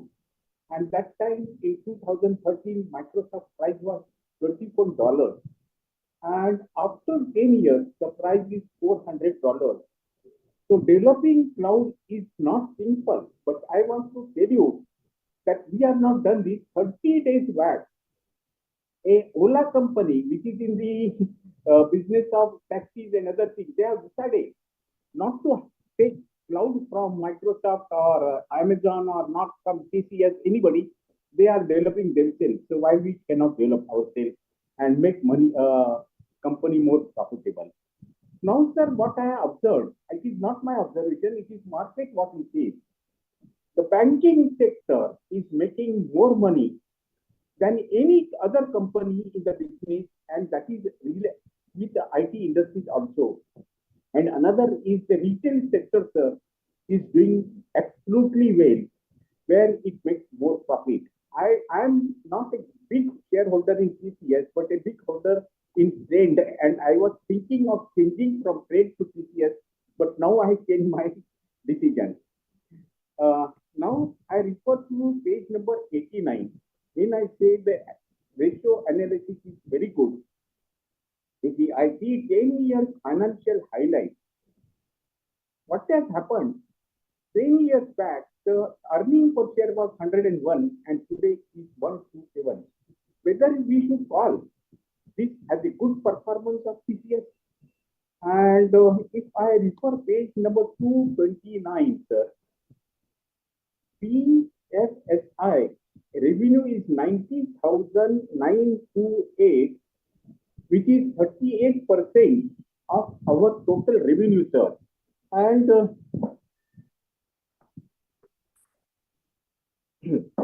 total revenue is 38%, sir. But it looks like that, sir, that why we should not separate out, because BFSI is not a very big, BFSI is not a very more technical sector or segment, and which rules TCS. So why not to separate BFSI and have a separate company so that we can save our employment cost and the earning per share also will increase. And still I can go further. Why not to divide TCS into 5-6 segments, whatever we have got, like Vedanta, and we can have the better profitability and utilization of better employment, because a very good employee will be in the more technological company. And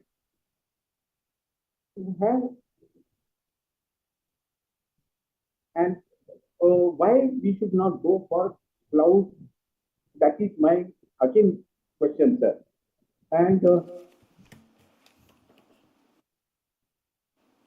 this means what I personally find that our employment cost is three times of our today's tax.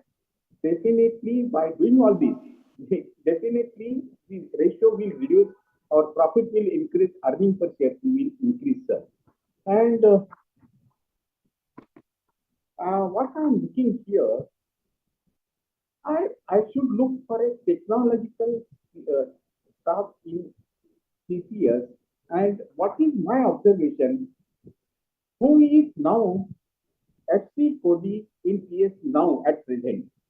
40 years back he was there, who made this company, and after 40 years, 50 years also, we don't have a person of that caliber. So I would like to know, you must be knowing, who is equal to FC Cody at present in TCS. And Tata is involved in insurance company. I think you also referred for insurance companies and other things, but I'm telling you, last 2 years, my experience with all insurance companies worldwide and government companies, I am not getting any benefit. So what I am thinking, not to have mediclaim at all, if I'm not, and even travel policy. So if you can improve this, definitely all insurers and even government is. Sir, can you keep your comments only to TCS here, please? Yeah, the TCS, it is part of the TCS, sir. And now I got no more points, sir. This year, use of renewable increased by 120 times from 206. The page number is 24, sir. And if you just see the actual increase of renewable is only 3% to the my consumption on page number 153. So number? really page number 153. 1? 153. So Okay. what I'm looking here, that we have got money and definitely we can do renewable more and more and increase the percentage or make it 100% of renewable, sir. And I want to tell you that I'm not happy with the company with the present buyback because you had not offered 4,500 crores. And even I'm not happy with Tata Sons sold their shares in block. And what is happening? You will see today's price of TCS is 3,600 only, sir. And it is continuously seeing that the price is falling and there is no demand for IT industries. During that time, I think we should not have done this. And another thing, sir, I wanted to tell you why I came to on 12th April to Bombay House, because I was having some work about Tata Motors and Tata Technologies, and I had talked to this to OP Bhatt also during a ordinary shares of Tata Motors meeting, and I had given email and hard copy also to Deputy Secretary of Tata Motors, but till today I have not received any reply. If it is possible, visible, please do needful. And sir, I am not going to wait for now your reply because I have to go to a festival film of Argentina, which starts at 4 o'clock. So I will go for that, and you can reply to my question by email. That will be good. And speaker number 13 also will come with me, so ignore her. Okay, thank you very much, sir. Thank you. Mr. Tamal Kumar Majumdar? No, sorry. Rutika Agarwal?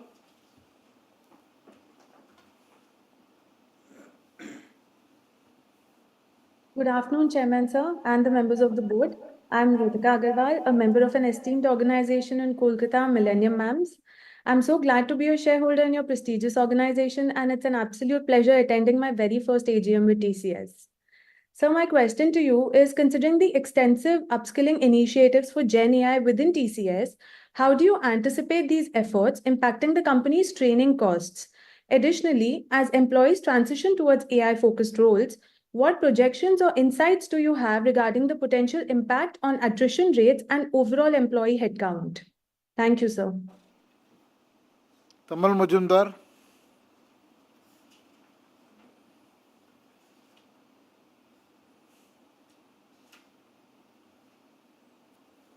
You are in mute, please. Unmute. Yes, sir. Good afternoon, Chandra sir. Our CEO, Mr. Krithivasan, Mr. Mistry, Bhatt Saab, and other directors of the company. Nice to see all of you in good health and spirit. Myself, Tamal Kumar Majumdar, an equity shareholder from Kolkata. My special thanks to our company secretary, Mr. Gaitonde, for sending me the hard copy of annual report and the link for joining today's meeting. Well in time. Thank you, Mr. Chairman, for sharing your thoughts with us, and Mr. Krithivasan for his thoughtful presentation. I have gone through the annual report as well as reports of subsidiaries for financial year 24 and have some queries relating to audits, audited accounts and other matters. And as an habitual offender, to seek your indulgence in this regard. Sir, Mr. Milind Lakkad and his team must be complimented for decreasing the attrition rate to 12.5% during financial year 24. Which charged 20.1% during financial year 23. It's really an achievement. TCS workforce as at 31st March 2024 was 6,01,546. But figures in page 18 of the annual report surprises me. Here I noted that the percentage of employees in the age group of 40 to 50 years and above years was much higher in North America. Above 50, it is 20.7%. United Kingdom, above 50, it was 27%. And Europe, it is above 50 is 25.8%. And in comparison to India, above 50 is only 1.3%. Emerging markets, above 50 is 8.5%. And APAC is 8.2%. Why it is so high in North America, UK and Europe in comparison to India and others? And would you please clarify your position in this respect, whether it is affecting our overall global productivity? Sir, what was our manpower utilization during financial year 24? Infosys had 83.5% utilization, excluding trainees during financial year 24. Sir, our gross operating margin during financial year 24 was 26%. And during the whole year, it was 24.6% due to reduced subcontract costs, improved productivity, and better utilization. Sir, Mr. Krithivasan at the analyst meet held on 12/4/2024 said, seeing the TCV of whatever we signed this quarter, we believe that financial year 25 should be better than financial year 24. Would you please share your thoughts in this respect, taking into account order book position as of 31st March 2024 at $42.7 billion? Do you expect increase in margins during financial year 25, taking into account all these factors, as well as noticing growth in consumer business segment, BFSI segment, especially insurance business during last quarter of financial year 24? Whether the company is noticing revival of CMI and technology and service segment during financial year 25. Sir, it is really alarming that number of sexual harassment cases was more than doubled at 110 numbers during financial year 24. The management took the plea that it is due to increased awareness is really a laughable plea. It is in 148. It is due to increased awareness among women. It is laughable plea. Increased awareness may decrease the tendency among males to harass female employees also. So this type of reason given by the management must be avoided. I believe that the company follows zero tolerance as regards sexual harassment cases are concerned. Please share your thoughts in this regard. Sir, it is noted from page 231 that after rejection of company's review petition by the Supreme Court of USA relating to Epic Systems Corporation on 20/11/2023, the company paid 1,167 crore or $140 million as compensatory and punitive damages to Epic on 1/12/2023 and provided 958 crores in its accounts for financial year 24. But paid 659 of subsidiary accounts relating to Tata America International Corporation mentioned the following. Page number 659.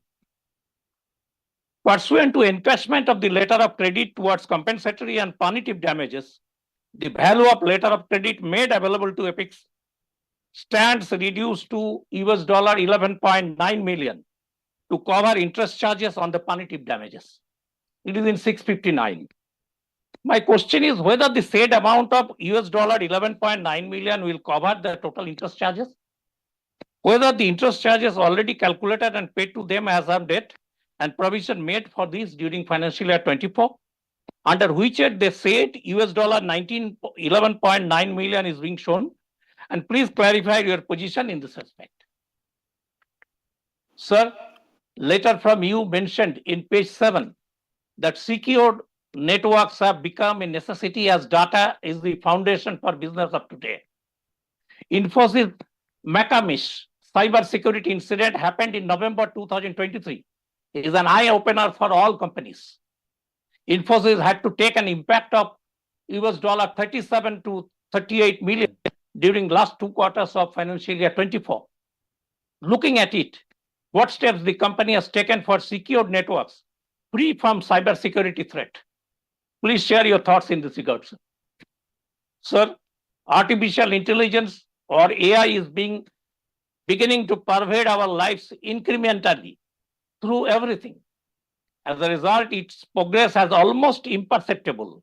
Every organization wants to become an AI organization. And it is also noted that some clients want to invest in startups coming in AI rather than building it organically. Whether this type of experiment is affecting our revenue from AI and generative AI. How we are managing the risk inherent in generative AI, upskilling and reskilling of our workforce. Want to know your view in this regard, sir. Sir, during the year, Indian growth story remained intact, and our revenue growth from India increased by a whopping 20.3% in relation to financial year 23 at 13,562 crore. Mr. Krithivasan also said that there are enough right deals in the Indian market today. What is your expectation from the Indian market during financial year 25 onwards? Sir, our company has received a shot in the arm through the 15,000 crore deal with state-owned telecom company Bharat Sanchar Nigam Limited or BSNL. And the government agency CDOT will deploy India's first locally developed 4G network solution across 1 lakh towers. As per Mr. N.G. Subramaniam, Chief Operating Officer, who retired recently, that we have achieved about 10,000 tower as on mid-April 2024. What is the current status now? And when do you expect completion of the job? Whether its margin is comparable to other clients, or do you believe that its completion in 2025 will create a revenue vacuum during 2026? Whether any one-time impact of contract renegotiation and rescoping with any clients took place during financial year 24? In this connection, I have to mention, sir, Infosys had to take 100 basis points impact of corporate renegotiation and rescoping during financial year 24. And sir, I have two other questions. Sir, it is nice to note from page 292 that our CSR expenditure during financial year 24 was higher at 827 crore against statutory requirement of 818 crore. It is also noted that contribution to TCS Foundation in relation to CSR expenditure during financial year 24 was 520 crore. But if you look at page 267 of subsidiary accounts, TCS Foundation has not showed this 520 crore as grant received, which they earlier used to do. They showed project expenses as 133.43 crore and total income of 139.25 crore in PL account. Then where this 520 crore shown in TCS Foundation accounts? Is there any policy change as regards booking of grants took place? And sir, it is nice to note that our huge expenses in R&D, this year it was 1.1% of turnover, for a number of years started giving results. It is noted from page 135 that TCS is now commercially selling Clever Energy and other two solutions to clients to help them to achieve their sustainability goals. Would you please share your thoughts in this respect, disclosing the revenue earned from selling those three solutions during financial year 24? And lastly, sir, after buyback and subsequent cancellation of shares, our paid up equity is 78.64% of authorized capital. So there may not be any bonus issue in the near future, and buyback of shares will continue during the coming months. Want to know your thoughts in this regard. And lastly, thank you, Chandra Sahab, for giving me chance to complete my questionnaire and also to others for patient hearing. Thank you all. Thank you. Nirupama Shah. So this speaker shareholder has not joined this meeting. Lekha Shah. Hello, am I audible, sir? Yes, ma'am. Thank you, sir. Respected Chairman, sir, Board of Directors, and my fellow members, good afternoon to all of you. Myself, Lekha Shah from Mumbai. First of all, I'm very much thankful to our Company Secretary Pradeep ji, especially Hina ma'am, for sending the AGM notice well in time. Again, I thank our Company Secretary Pradeep ji for their best performance and outstanding support for all my doubts. Hence, I have no questions today. Thank you, Pradeep Vasji, for such a informative and wonderful presentation. Thanks for the dividend, sir. Chairman Sir, I would like to thank all the personnel of company for receiving awards and recognition by your plan during the year 23 and 24. And also, I'm glad the company is doing very well the field of CSR activities. Sir, I hope the company will continue video conference meeting in future. So I strongly and wholeheartedly support all the resolutions for today's meeting. Thank you so much, sir. Bhavika Mulchandani.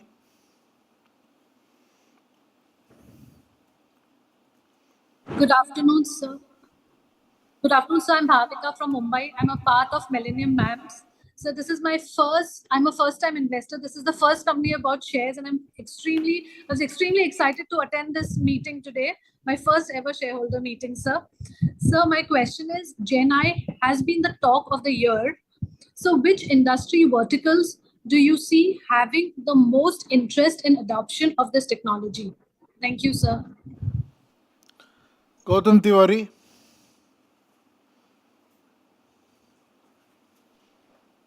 So can you listen me, sir? Yeah.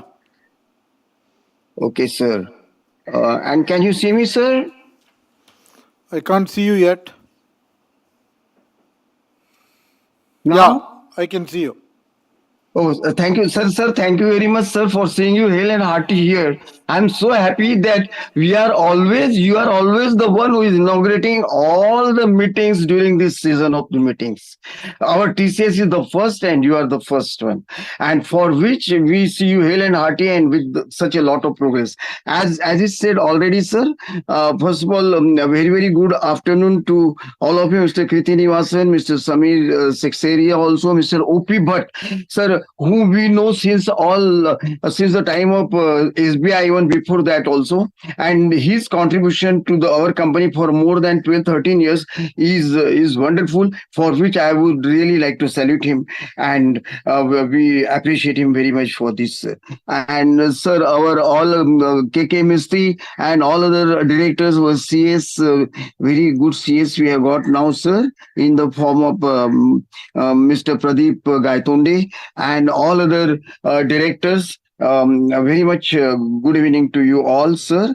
And here I am, Gautam Tiwari, participating from Mumbai. Dear sir, first of all, I would like to thank you for rupees 28 dividend and overall 73 rupees dividend overall all and every time. Sir, one thing I would like to say, sir, from your joining as a chairman, all Tata group of companies, including Tata Motors and all that, and whatever you had promised, you have fulfilled them.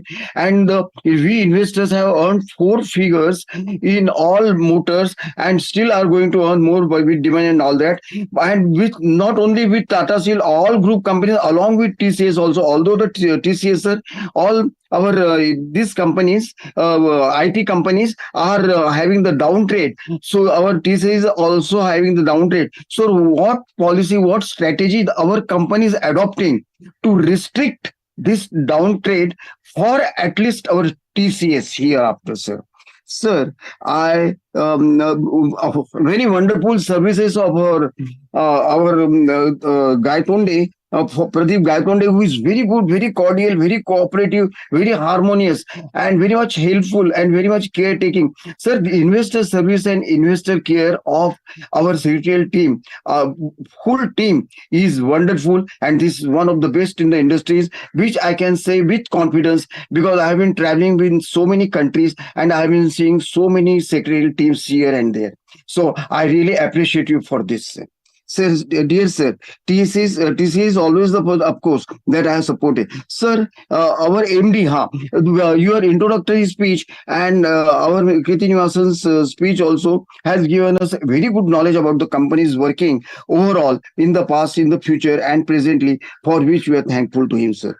Sir, I support, as usual, all the appointments and reappointments of directors, and also I voted for each and every resolution very much favorably in advance, because we totally, right from the depth of our heart, along with our family and associates, have got total faith and confidence in the management and our lifetime support even after that we assure you herewith. Sir, in fact, we have grown up right from my first salary since last these 40 plus years with this Tata group of companies, just putting in at each and every time without fail.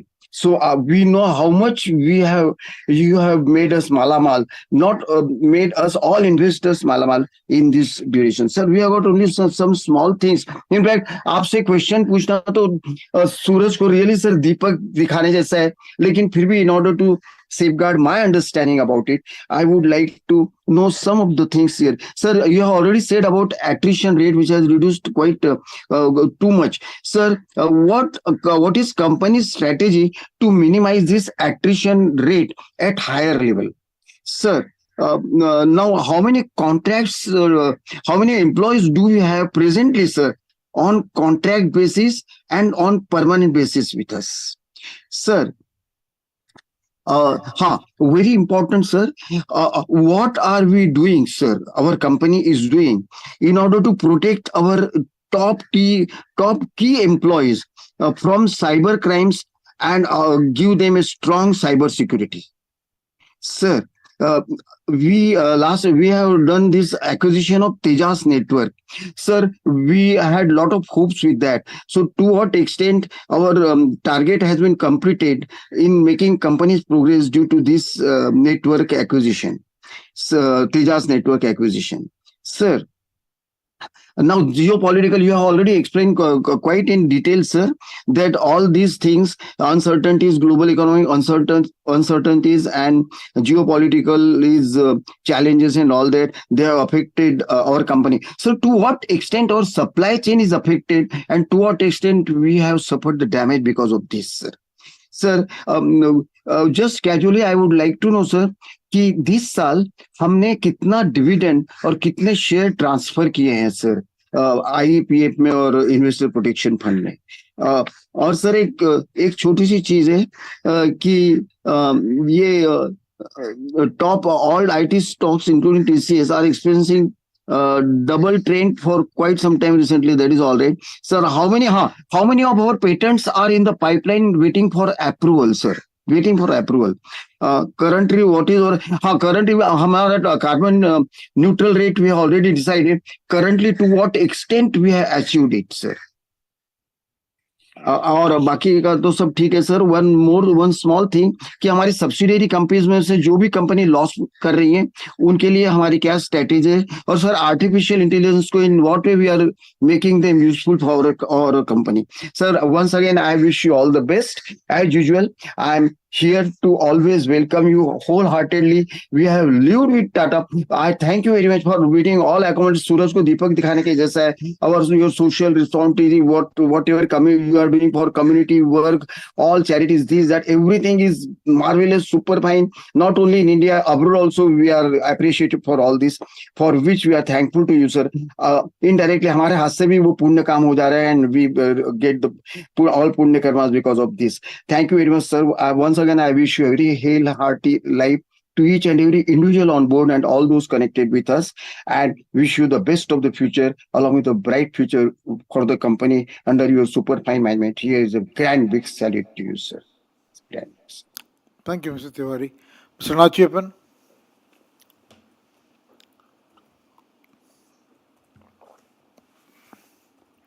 Audible, sir? Yes.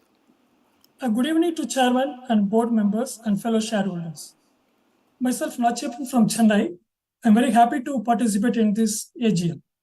My first question, for the past few years, the wholly owned overseas subsidiary, TCS France, is earning very low margin or loss for the average turnover of rupees 2,500 crores. And its net worth also turned into negative of 275 crores. Why such low margin? And what is the management's comment? My next question is relating to receivables non-current. More than 3 years old trade receivables are to the tune of rupees 590 crores. What are the reasons such a huge outstanding remain uncollected for more than 3 years? Next, is there any inorganic growth strategy in the pipeline to increase the market share of the company? My last question is relating to vigil mechanism. How many genuine concerns or grievances were reported and addressed under vigil mechanism system during the reporting period? Thanks for the opportunity given, and my special thanks to Company Secretary Mr. Pradeep Manohar. All the best and take care. Thank you. Mr. S.P. Basania. So the speaker shareholder has not joined the meeting. Vinod Agarwal.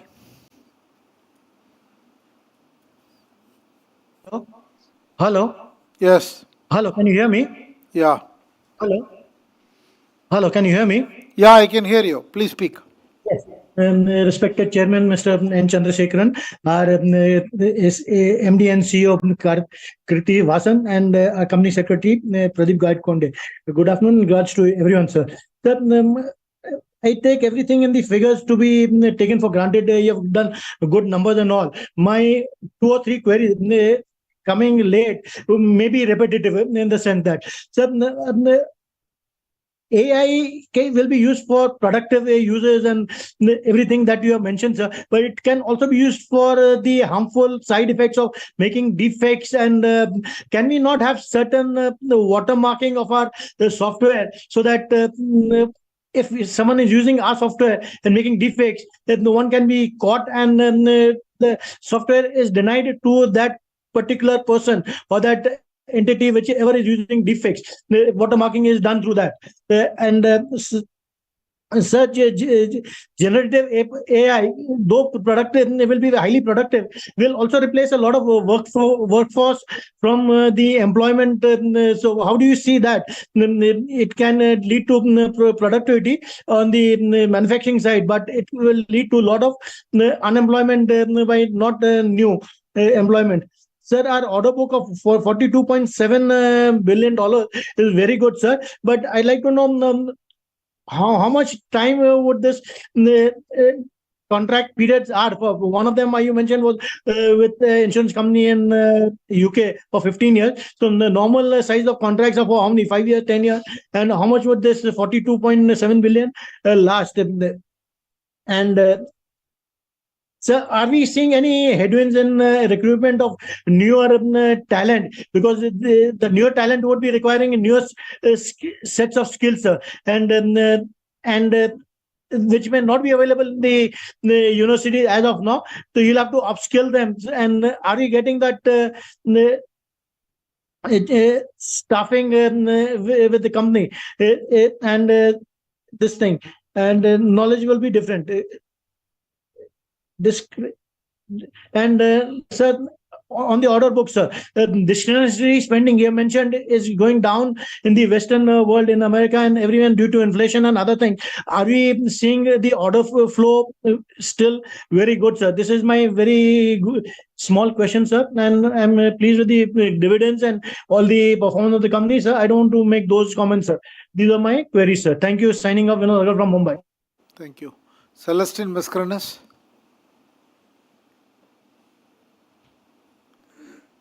Hello, am I audible? Yes, ma'am. Yes, thank you very much. Respected Chairman, other members of the board, my fellow shareholders, I am speaking from Mumbai, Mrs. C. Mascarenas. First, I thank the company secretary, Mr. Pradeep Manohar Gaikonde, for sending me an annual report and also registering me as a speaker at my request. Thank you so much. And giving this platform to speak, which was quite easy to operate. Now, very good annual report. Dividend is good. Buyback, bonus, and what else? Market cap. So here in this company, we cannot, we cannot ask you anything more because the good rewarding good share, to the shareholders. Now, congratulations for all awards which are given on page 91, 92. Also, I appreciate the good CSR work which is there in the annual report. Now I come to the ESG as this climatic and water and all. So my question is, are we listed on any dedicated ESG platform whereby more big investors will or may invest? My second question is, we have about 5,500 staff in the R&D, specially dedicated to AI, ML, quantum computing, chat GPT, data analysis, etc. I would like to know what is the attrition level in this sector, R&D, and if higher, how our company tries to take care of these very highly skilled staff.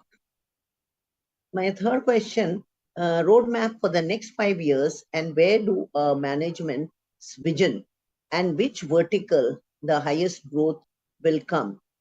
Also here, my sort of outlook for the company, can we not become NVIDIA of USA, TCS as NVIDIA of India?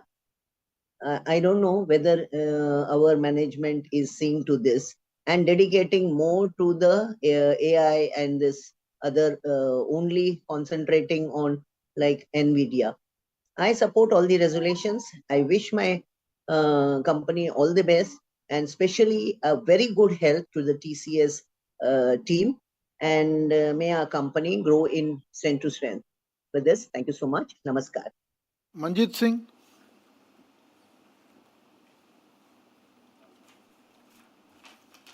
My audible? Yeah. TCS की management team और secretarial team और my को share holder सभी का मैं स्वागत करता हूं। Good evening sir.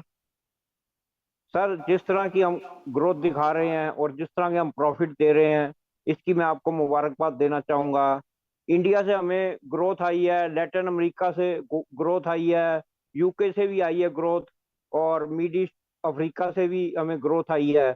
हमारी जो रेखाएं माथे की चिंता की जो आती हैं, जहां से हमारा सबसे ज्यादा रेवेन्यू आता है, नॉर्थ अमेरिका, वहां हमारी जो है ग्रोथ माइनस में आई है।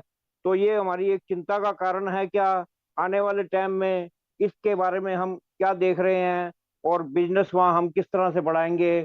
आप थोड़ा अगर वेरवे से बताएंगे तो ज्यादा अच्छा लगेगा। और एयर इंडिया एक्वायर करने के बाद, टाटा ग्रुप ने जब एयर इंडिया एक्वायर करा है, तो कुछ बेनिफिट हुए हैं हमारी टीसीएस की कंपनी को, कुछ बिजनेस हमें वहां से मिला है। अगर इस बारे में कुछ ग्रोथ आई है तो आप जरूर बताइएगा।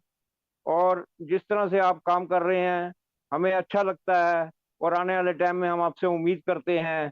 सर, ये दिसंबर 2023 के अंदर ये कोई लीगल क्लेम का जो खर्चा आया है 958 करोड़ है, कि जाने कितना है, कुछ मैं गलत भी हो सकता हूँ इस बारे में। ये कुछ खर्चा आया है, ये कुछ दिसंबर के 2023 की उसी में दिखा रहा है क्वार्टर में। तो ये किस तरह का खर्चा है और ये आने वाले टाइम में और भी आता रहेगा? थोड़ा आप इस बारे में अगर बताएंगे तो अच्छा लगेगा। पीछे आईपीएल चल रहा था, टाटा ने कराया, बहुत अच्छे तरीके से कराया, और सीएसआर एक्टिविटी के अंदर उन्होंने जो लास्ट के जो मैच थे 4-5, उसके अंदर जो है हर डॉट बॉल के अंदर ऊपर जो है 500 पेड़ लगाने का लक्ष्य रखा था, कि जो हर गेंद बल्लेबाज खाली खेलेगा, जिस पर रन नहीं बनाएगा, उस पर 500 पेड़ लगाएंगे। तो इस बारे में कोई टीसीएस का भी इन्वॉल्वमेंट है सीएसआर एक्टिविटी में? जिस तरह से जो है टेम्परेचर रोज नए आंकड़े बना रहा है, खास करके मैं नॉर्थ जोन से हूँ, तो यहाँ गर्मी का ज्यादा असर है। टीसीएस जो है समर इसका कुछ देख रहा है सीएसआर एक्टिविटी में? जिस तरह से आपने आईपीएल के अंदर पेड़ लगाने का प्रोग्राम बनाया टाटा कंपनी ने, तो इसमें कोई इन्वॉल्वमेंट टीसीएस की भी है? अगर इस तरह की कोई इन्वॉल्वमेंट है तो आप इस बारे में बताएंगे तो अच्छा लगेगा। और भारत जो है बहुत एक विशाल देश है, इसकी जनसंख्या बहुत है, और कुछ एम्प्लॉयमेंट देने में हमारी कंपनी शायद कुछ 2 साल में कमजोर रही है। आने वाले टाइम में अनएम्प्लॉयमेंट को खत्म करने के बारे में कुछ आप करेंगे? एम्प्लॉयमेंट को ग्रोथ बढ़ाएंगे, एम्प्लॉयमेंट कुछ ज्यादा देंगे? इस बारे में अगर कोई ऐसा प्लान है तो हमें बताइएगा जरूर। आपकी जो सेक्रेटरियल टीम है, इन्होंने सरकार द्वारा जो निर्धारित 180 दिन का टाइम होता है एजीएम करने का, उसके 60वें दिन एजीएम करी है, उनको हम मुबारकबाद देना चाहेंगे। और जिस तरह से कंपनी बीएसई के अंदर लिस्टेड है, 532540 हमारा कोड है, टीसीएस सिंबल है, तो हम आने वाले टाइम में यही उम्मीद करते हैं कि कंपनी और ग्रोथ करेगी। और जो हमारी कंपनी ने बायबैक लाया था, करीब उससे 10% के नीचे हमारा शेयर बाजार में रेट है। हालांकि इसमें कंपनी की कोई इन्वॉल्वमेंट नहीं होती। तो मैं यही जानना चाहूंगा कि कॉर्पोरेट एक्शन के अंदर कुछ इस तरह का प्लान आएगा कि जिससे हमारे शेयर को और मजबूती मिलेगी। बाकी हम यही चाहेंगे कि हंसते खेलते आप जिस तरह से नजर आ रहे हैं, इसी तरह आप कंपनी को बढ़ाते रहें और दिन दूनी रात चौगनी तरक्की करें। Thank you sir, thank you. Thank you, sir. Mr. Bharat Shah? Hello Yeah, sir, आवाज आ रही है मेरी? Sir, yeah. स्मिता शाह बात कर रही हूँ। हेलो। Yes, हाँ सर, आवाज आ रही है, आवाज आ रही है। Thank you sir. माननीय चेयरमैन साहब श्री चंद्रशेखरन जी, एमडी सीओ श्री कीर्तिवासन जी और अन्य सभी उपस्थित मान्यवर वैल्यूएबल डायरेक्टर्स टीम, आप सभी को बंबई से स्मिता शाह का सादर प्रणाम। और सर, आपको मैं अभिनंदन देना चाहूंगी कि आज अपना टीसीएस का excellent work, excellent award, excellent result के लिए मैं अभिनंदन देना चाहूंगी। और कंपनी का 5 साल के कंपेयर में revenue, trend, earning per share साथ में बढ़ोतरी सभी में नजर आ रही है। और खास कर शेयर होल्डर पे आउट रेशियो भी बढ़ता चला आ रहा है। हमारे टीसीएस ब्रांड वैल्यूएशन भी अच्छी बढ़ोतरी पे रही है। हर एक में बढ़ता इंक्रीजमेंट 5 साल के कंपेयर में बहुत अच्छा नजर आ रहा है। आपने इंटरनेशनल लेवल पर अपना बिजनेस बहुत अच्छा खासा बढ़ा दिया है और एक्सेलेंट, बहुत अच्छी बात है सर, आगे बढ़ते रहिए। और गुड डिविडेंड के लिए भी बहुत बहुत धन्यवाद सर। ये सभी रीति से देखें तो कंपनी का जो एक्सेलेंट प्रॉफिट के साथ आगे आगे बढ़ती जा रही है, अच्छी बात है, वेल एंड गुड, अभिनंदन। ये सभी सर आपकी लीडरशिप और हमारे एमडी साहब जिन्होंने बहुत अच्छा प्रेजेंटेशन भी बताया, तो उनका भी सहयोग आपके साथ हरदम रहा है। और पूरी हार्डवर्क डायरेक्टर टीम और सभी छोटे बड़े एम्प्लॉइज की भी कड़ी मेहनत, लगन और हार्डवर्क से ये गुड रिजल्ट आ रहा है। और अभी नेक्स्ट 5 साल के प्लान क्या है, ये जरूर बताने की कृपा करें। और मेरे आगे तो बहुत सारे लोग बोल चुके हैं, तो ज्यादा मैं बात नहीं करना चाहूंगी। बाकी तो मेरी ऑलवेज शुभकामना आपके साथ रही है। सो आज भी मेरी ढेरों शुभकामनाएं आपके साथ है। आप सदा हर्षित मुख रहकर आप अपने आगे बढ़ते कदम बढ़ाते रहे और टॉप पोस्ट मंजिल और हमेशा सफलता की ओर प्राप्त करें। और सुख, शांति और समृद्धि की मंगल शुभकामनाओं के साथ, मेरी दिल की शुभभावना के साथ आपको शुभकामना मैं करती हूँ। और हमारा और आपका रिश्ता सदा बना रहे। और लास्टली मैं जरूर कहना चाहूंगी कि हमारी सीएस टीम बहुत हार्डवर्क टीम है, मेहनती है। और हमारे हार्ड वर्कर, मेहनती कंपनी सेक्रेटरी श्री प्रदीप जी की लीडरशिप में हमारी हेल्पफुल और मेहनती लगनशील पूरी उनकी सीएस टीम बहुत अच्छी हार्डवर्क के साथ काम कर रही है, अच्छी इन्वेस्टर सर्विस भी दे रही है। हमारी जो भी हमें हेल्प लगे, हमेशा ऑलवेज हमें हेल्प की है। सो उनकी बहुत बहुत मैं धन्यवाद करती हूँ। और आज हमें आपके साथ बात करने का मौका देकर आज की ये इस सीजन की 24th सीजन की जो टाटा ग्रुप की फर्स्ट एजीएम में बात करने का हम कामयाब रहे। और पूरी लगनशील हार्ड वर्क टीम की मैं सराहना करते हुए धन्यवाद, अभिनंदन और ढेरों शुभकामनाएं। और लास्टली सर, मेरी हम्बल रिक्वेस्ट में तो 4 साल से करती आ रही हूँ कि आज हमारी 5th ऑनलाइन वर्चुअल एजीएम है। तो सर, मैं हमेशा कहती हूँ कि सर आप एक हाइब्रिड एजीएम करें, या तो सर आपके तो हम दर्शन जो करते हैं वो हम इस फोटो द्वारा करते हैं, जो वर्चुअली करते हैं। तो चंद्रशेखरन जी, आपके हमें रूबरू दर्शन जरूर देने की कृपा करें। हमारे कलकत्ता वाले शेयर होल्डर तो आपको बुला रहे हैं, लेकिन हम तो बॉम्बे हाउस में आकर आपको मिलना चाहते हैं। तो जरूर एक छोटा सा गेट टुगेदर आप रखिए। और हमें सभी जो लास्ट कई साल से आपसे जुड़े हुए शेयर होल्डर्स जो है, स्पीकर्स, उन्हें जरूर बुलाने की कृपा करें और आपके दर्शन जरूर दीजिए बस। और हमारा ऑलवेज सपोर्ट आपके साथ रहा है। और बस आप सदा रहे गुड हेल्थ वेल्थ के साथ, फुल्ली सपोर्ट के साथ। धन्यवाद सर, चालू रखिए, भरत साहब बात करते हैं। माननीय चंद्रशेखरन जी, सर एक मिनट ही बोलूंगा, मेरा इसके बाद नाम है, तो मैं यही डेवस से बात कर रहा हूँ सर। और सर एक मिनट बोलूंगा सर। मेरे को कंपनी के बारे में तो सब बताया, अपनी कंपनी बहुत अच्छी चल रही थी, डिविडेंड अच्छा है, सब कुछ अच्छा है, तो उसके बारे में कुछ नहीं कहने का, बस भगवान को प्रार्थना है अपनी कंपनी दिन दोगुनी रात चौगुनी बहुत आगे बढ़े, और आने वाले साल में सर हो सके तो बोनस के लिए मैं खाली रिक्वेस्ट करता हूँ। और सर अपनी वर्क विजिट आपको पहला कराते थे, तो विजिट कराने का मेरा रिक्वेस्ट है। तो बहुत साल हो गए, 7-8 साल हो गए विजिट को, तो विजिट जरूर अपना टीसीएस का विजिट, वर्क विजिट जरूर कराने की मेरी एक हार्टली रिक्वेस्ट है सर। और कंपनी सेक्रेटरी प्रदीप जी और उनकी पूरी टीम को मैं बहुत बहुत धन्यवाद अभिनंदन देता हूँ, बहुत हार्ड वर्किंग टीम है सर, हमेशा शेयरहोल्डर को रिस्पेक्ट देते हैं, शेयरहोल्डर की कैरियर सेव कर रहे हैं, तो मैं पूरी सीएस टीम को बहुत बहुत ढेर सारी शुभकामनाएं देता हूँ और बहुत अभिनंदन देता हूँ सर। और सर आपको रूबरू मिलने का आज 6 साल हो गए सर, तो आप फिजिकल मीटिंग क्यों नहीं रखते सर? फिजिकल मीटिंग रखिए और उसमें हाइब्रिड किए तो बाहर गाँव वाले भी चांस ले सकेंगे। और एक गेट टुगेदर, पहला तो आप सर गेट टुगेदर भी करते थे, इनफॉर्मल मीटिंग करते थे, अपना एजीएम के पहले इनफॉर्मल मीटिंग आपका होता था पहला हर कंपनी का, वो भी आपने बंद कर दिया है सर। तो नेक्स्ट ईयर से इनफॉर्मल मीटिंग सर चालू करिए हर कंपनी का, तो पहले भी एमडी सर सब लोग मिल सकेंगे, थोड़ा रूबरू में बातचीत होएगा सर। और आप भी रूबरू में एक मिलने का मौका दीजिए सर, गेट टुगेदर जैसा करिए, रूबरू में जरूर मिलिए सर। बस सारे रिजोल्यूशन में मेरा पूरा सपोर्ट है सर, और आने वाले सारे त्योहारों की शुभकामनाएं। जय हिंद सर, जय हिंद, thank you very much sir, जय हिंद, thank you sir. Om Prakash Kejriwal.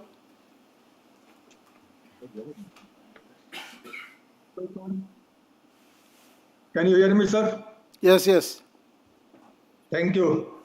Good evening, Chandra sir, and good evening to everybody attending this AGM. Myself, Om Prakash Kejriwal, your equity shareholder from Kolkata. Thank you, Sirji, for providing me the platform to speak something before you. Thanks to our secretary, Pradeep sir, for calling me and taking my know-how. Also, thanks to Hina madam for helping me in registration as a speaker shareholder. Sirji, this is my third AGM, only due to virtual. Though I am your very old shareholder, it is just an opportunity for me to attend this AGM sitting in Kolkata. Sirji, if possible, please follow this virtual AGM in next year also, so that more and more shareholders could join our AGM and express their views. Sirji, I have no complaint regarding your performance. You are doing very well, despite the challenging environment like Russia-Ukraine war, Hamas-Israel war, and Iran-Israel conflict.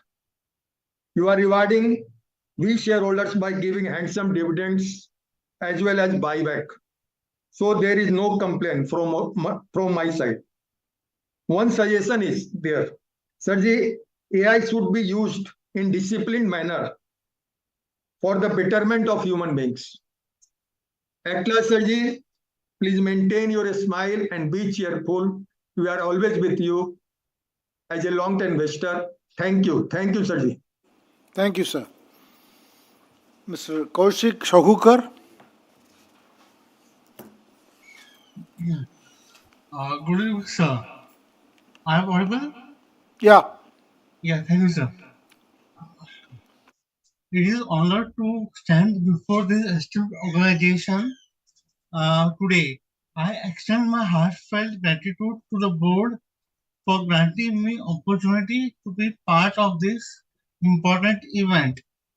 Today, I wish to raise some key questions that are essential in understanding TCS position in our ever-evolving competitive landscape. How does TCS maintain its competitive edge in such a dynamic environment? What innovative service has TCS introduced or plan to introduce in the increasingly competitive world? I believe that more a company invests in its research and development, the stronger its dominance becomes, positioning it a leader in the industry. Can we continue to trust in the resilience of TCS business model, and how can the company ensure the shareholders value remains. Additionally, I note the absence of significant corporate actions such as bonus, stock splits, or mergers and demergers aimed at enhancing shareholders' wealth. Are there plans for such initiative in the near future? I would like to inquire if TCS has any plan to manufacture any equipment for the benefit of specially abled persons. While this might not be significant revenue generator, it would undoubtedly bring immense blessings and alleviate the pain caused by disabilities. Before I conclude, I would like to express my concern regarding company's approach to corporate social responsibility. If company cannot assist those in needs, which when it is most crucial, what is the purpose of CSR activity? I would appreciate I would appreciate it if something could be arranged, and I had requested the company support in certification audit, including Form 15CB. I have been continuously chasing company for the said work for several years now, since the era of Rajendra Moholkar and even before that, during Suprakash Mukhopadhyay. But apart from assurances, I have realized nothing. I am confident that TCS is capable of doing something more substantial. Before I conclude, I want to express my gratitude for the outstanding services provided by our secretary team. I extend my heartfelt thanks to Mr. Pradeep Gahitonde, who, like our past company secretaries, such as Mr. Suprakash and Mr. Rajendra Moholkar, has demonstrated a commendable shareholders friendly approach. Sir, I truly salute your vision in selecting such exceptional talent. Thank you for attention. Thank you, sir. Thank you. Mr. Yusuf Rangwala. Yeah, good evening. Can you hear my voice, sir? Can you see me also? Sir, very good evening, sir. Chandrasekaran, sir. Sir, I'm very happy. This is a 29th general annual meeting, sir. Seeing your health and seeing your smiling face, sir, I'm very proud to be shareholder of this company, sir. Sir, I will come out directly on point. Sir, I'm very thankful to our excellent company secretary, Pradeep Mano, sir. Sir, who is a damn person and very hardworking company secretary. Sir, उनके लिए एक मैं एक छोटा सा उनके लिए sir बोलना चाहता हूँ, आप उनको सर प्रोग्रेस करिए सर, आप उनको बोर्ड ऑफ डायरेक्टर पे लाइए, क्योंकि ये very hard working company secretary और अपने रिकॉर्ड से 20-20 ईयर वो अपना कंपनी का फाउंडर। सर, जो आदमी के पास 7 सेट आपने अलॉट किया था, आज उसके बाद 56 शेयर है। सर, ये दिखाते कि अपनी कंपनी TCS कैसी अच्छी है। सर, अपने पास total number of 5600, total number of staff RDS and अपना एनुअल रिपोर्ट आपने 336 पेज का आपने प्रिंट किया है सर। सर, ये इतना अच्छा आपने प्रिंट किया है sir. Page 91, 92 many award, one lady is smiling on page number you can say 92. Sir, I am seeing this award, I am very happy to and your CS activities are many CS activities you done sir. आपके बारे में क्या कहना sir? Chandrashekhar sir, जहाँ पे आप रहते हैं सूरज भी अपनी रोशनी की चमकती है सर, ऐसी आपकी हस्ती है सर। सूरज भी रोशनी चमकती है सर, उसमें भी रोशनी कभी कम नहीं होती जैसी आपकी हस्ती है सर। क्या कहना सर? मुझे भी आपसे मिलना है सर। सर, टाटा हम भी बॉम्बे में आता हूँ सर, एक दिन मुझे भी टाइम दीजिए सर, आपके साथ बैठ के मैं हम चाय पियेंगे सर। मेरा नंबर रिक्वेस्ट है सर, क्योंकि अभी फिजिकल मीटिंग तो आप नहीं रखते सर। मैं पूरा टाटा ग्रुप के शेयर होल्डर हूँ सर। जय हिंद, जय महाराष्ट्र। फूलों की खुशबू, कलियों की बहार और अपना TCS का साथ sir, Amba sir. Thank you sir, thank you very very, thank you sir. नमस्ते सर, नमस्ते। जय हिंद, जय Hind. Prakash Nishanai.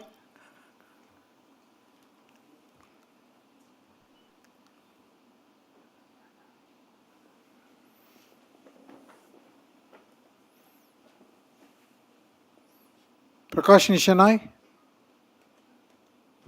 So it appears she has not joined this meeting. Vinit Kumar Chandalia.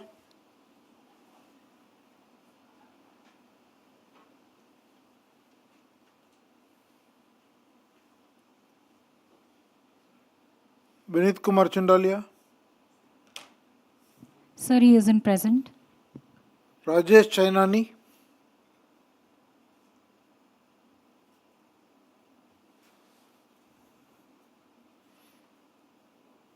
Mr. Chainani. Hello, am I audible, sir? Yeah. Yeah, respected Chairman, Mr. N. Chandrasekaran ji, MD CEO, Mr. K. Krithivasan, and a very highly distinguished eminent board of directors, my fellow shareholders. I am Rajesh Chenani speaking from Vilaypale, Mumbai.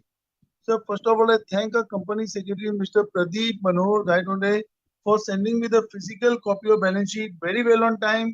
Sir, he called me up also. And sir, it's really a beautiful balance sheet with all facts and figures in place. It's a 334 pages copy.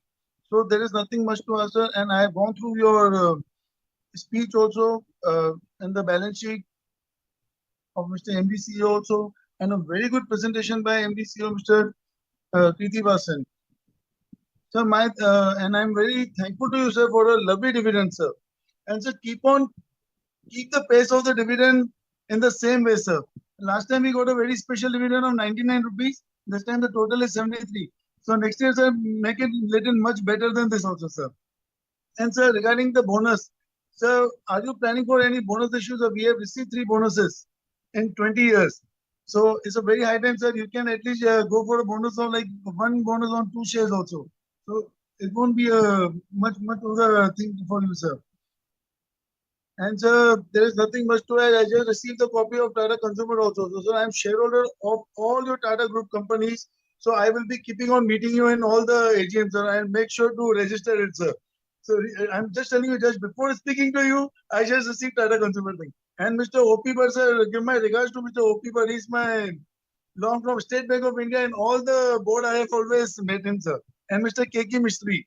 So I'm thanking you all very much and best of luck, sir. And it's Mr. Modi says like pura desh mera parivar hai, sir. You don't have to say, sir. We as a shareholder have to say that you are our family, sir. So I thank you very much, sir. Keep up the good work. And sir, in the coming year, I want that my TCS should part Reliance Industries, sir, in the market cap, sir. Thank you. Mr. Anandu Vital Nayak. Am I visible and audible, Chairman, sir? Yeah. You're not visible, you're audible. Yes, you're visible also. Thank you so much. Good evening, Chairman, sir.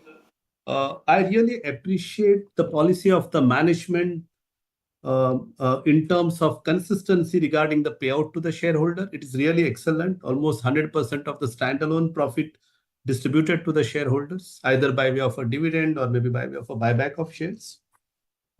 Chairman, sir, when I see the standalone financial, there is one element called legal cost, and this component is more of a punitive nature.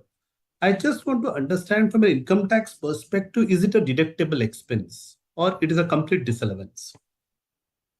Chairman, sir, when I see one of the component is a brand equity contribution, so I just want to understand, is it percentage to the sales or is it percentage to the net profit in terms of calculation? And about the deductibility of the expense from an income tax perspective, whether it is a deductible as a expense. And one surprise to me, Chairman, sir, when I see the audit report, page number 244, there is a mild modified kind of, I will not say it is a qualification, but apparently it looks to be a modified one regarding an audit trail. It says the feature of recording audit trail facility was not enabled at the database level to any. I understand that this is a new requirement which has come in the financial year 23-24. And I think almost all the companies will carry this kind of a comment because something new still to settle down. Other than that, I don't have any specific questions, but I want to mention something here. I'm really happy with your secretarial department, sir. The way they take care of the shareholders. I remember when I sent a mail for the enrollment as a speaker shareholder, I got a call from Gaitonde sir, and he said, we just want to check the compatibility of the system so that there should not be any technical glitch. It is really surprising, and I'm really happy with this, sir, because such a person in the leadership team calling a small shareholder like me holding hardly 70 shares and giving the same sort of a treatment. It is absolute unbelievable and unheard kind of a thing. And this is possible only in Tata organization, sir. And my father has purchased almost all the shares of Tata Group company. So we are loyal shareholders of Tata Group for last more than 30 years, sir. And even I did the audit of you and Tata Group company during my articleship, sir. Thank you so much. And TCS is really a valuable company, sir, in the Tata Group. Thank you so much for giving this opportunity. Good day, sir. Thank you, sir. Mr. Akhil Borkar. Hello all. Yes. Good afternoon. First of all, thank you for this opportunity. I'm really grateful and truly blessed. It might not seem that way in the next 2 or 3 minutes, but trust me, I'm really grateful for everything. So I just hope these questions do not go unanswered or are very generically answered as always. So I'll jump to the questions. These questions are basically to everyone, not just TCS. No, these are applicable for every industry, every business. But TCS, Tata's, other trendsetters, and we have a lot of faith in Tata's, as all the shareholders expressed. So jumping to the questions, why BSR was chosen for statutory audits when there were 6 red flags observed against them by the regulatory body NFRA. So is there anything to hide?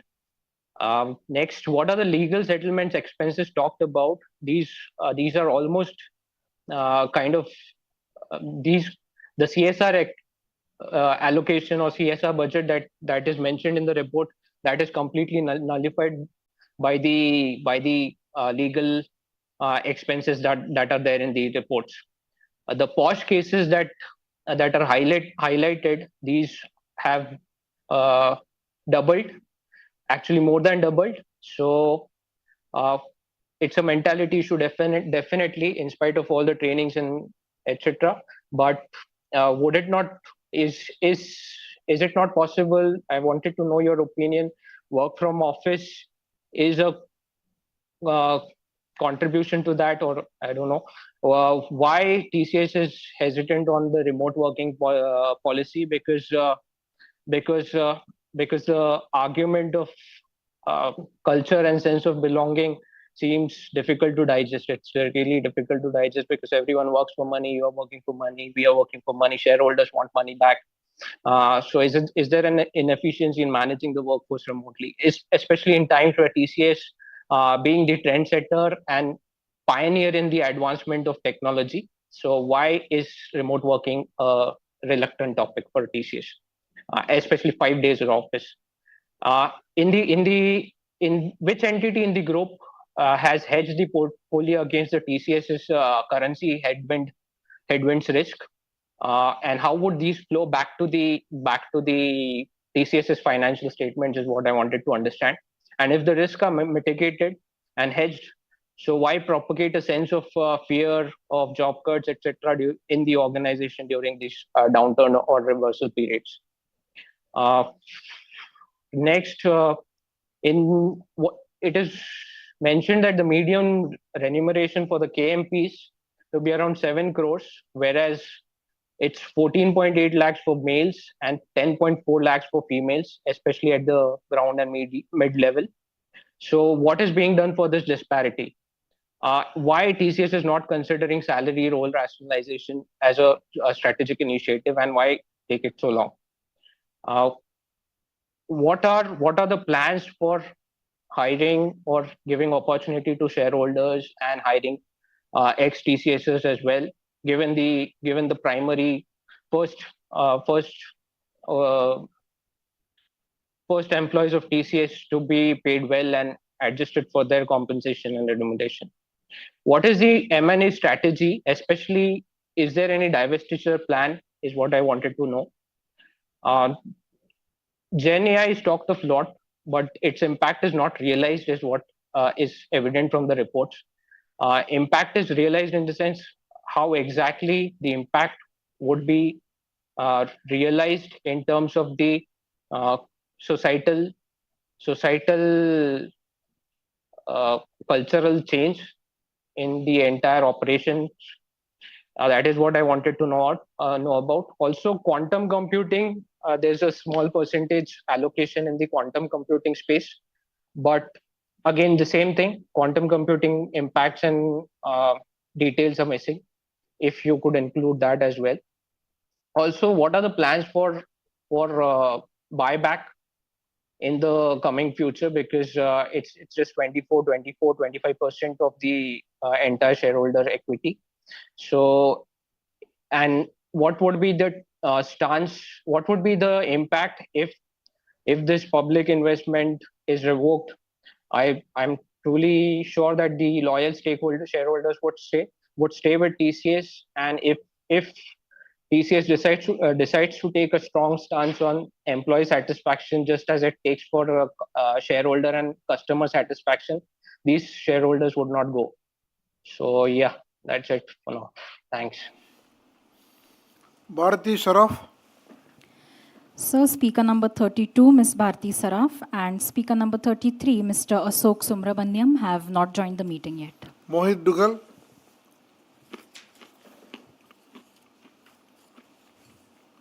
Good afternoon, everyone. First and foremost, I extend my heartfelt gratitude to our chairman, CEO, the esteemed board members, the diligent company secretarial team, and my fellow shareholders. Thank you for giving me the opportunity to speak today. I have a few important questions I would like to ask.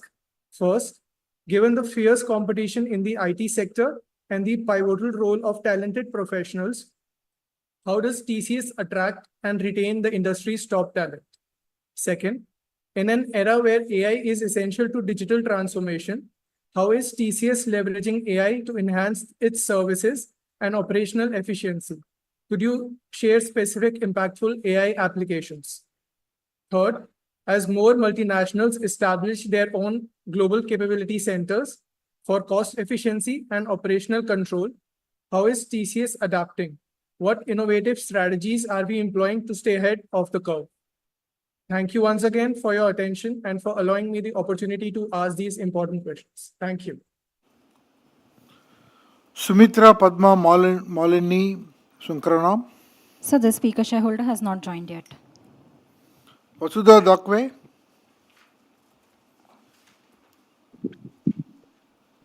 Hello. Yes. Good evening, respected chairman, sir, board of directors, and my fellow shareholders. Myself, Vasudha from Thane. I would like to congratulate our company secretary and his team for sending me the soft copy of the report well in advance, which itself is clear and transparent. The opening speech given by Chandrasekaran sir is also very informative and excellent. Most of the question was asked by my previous shareholder. I would not take more time.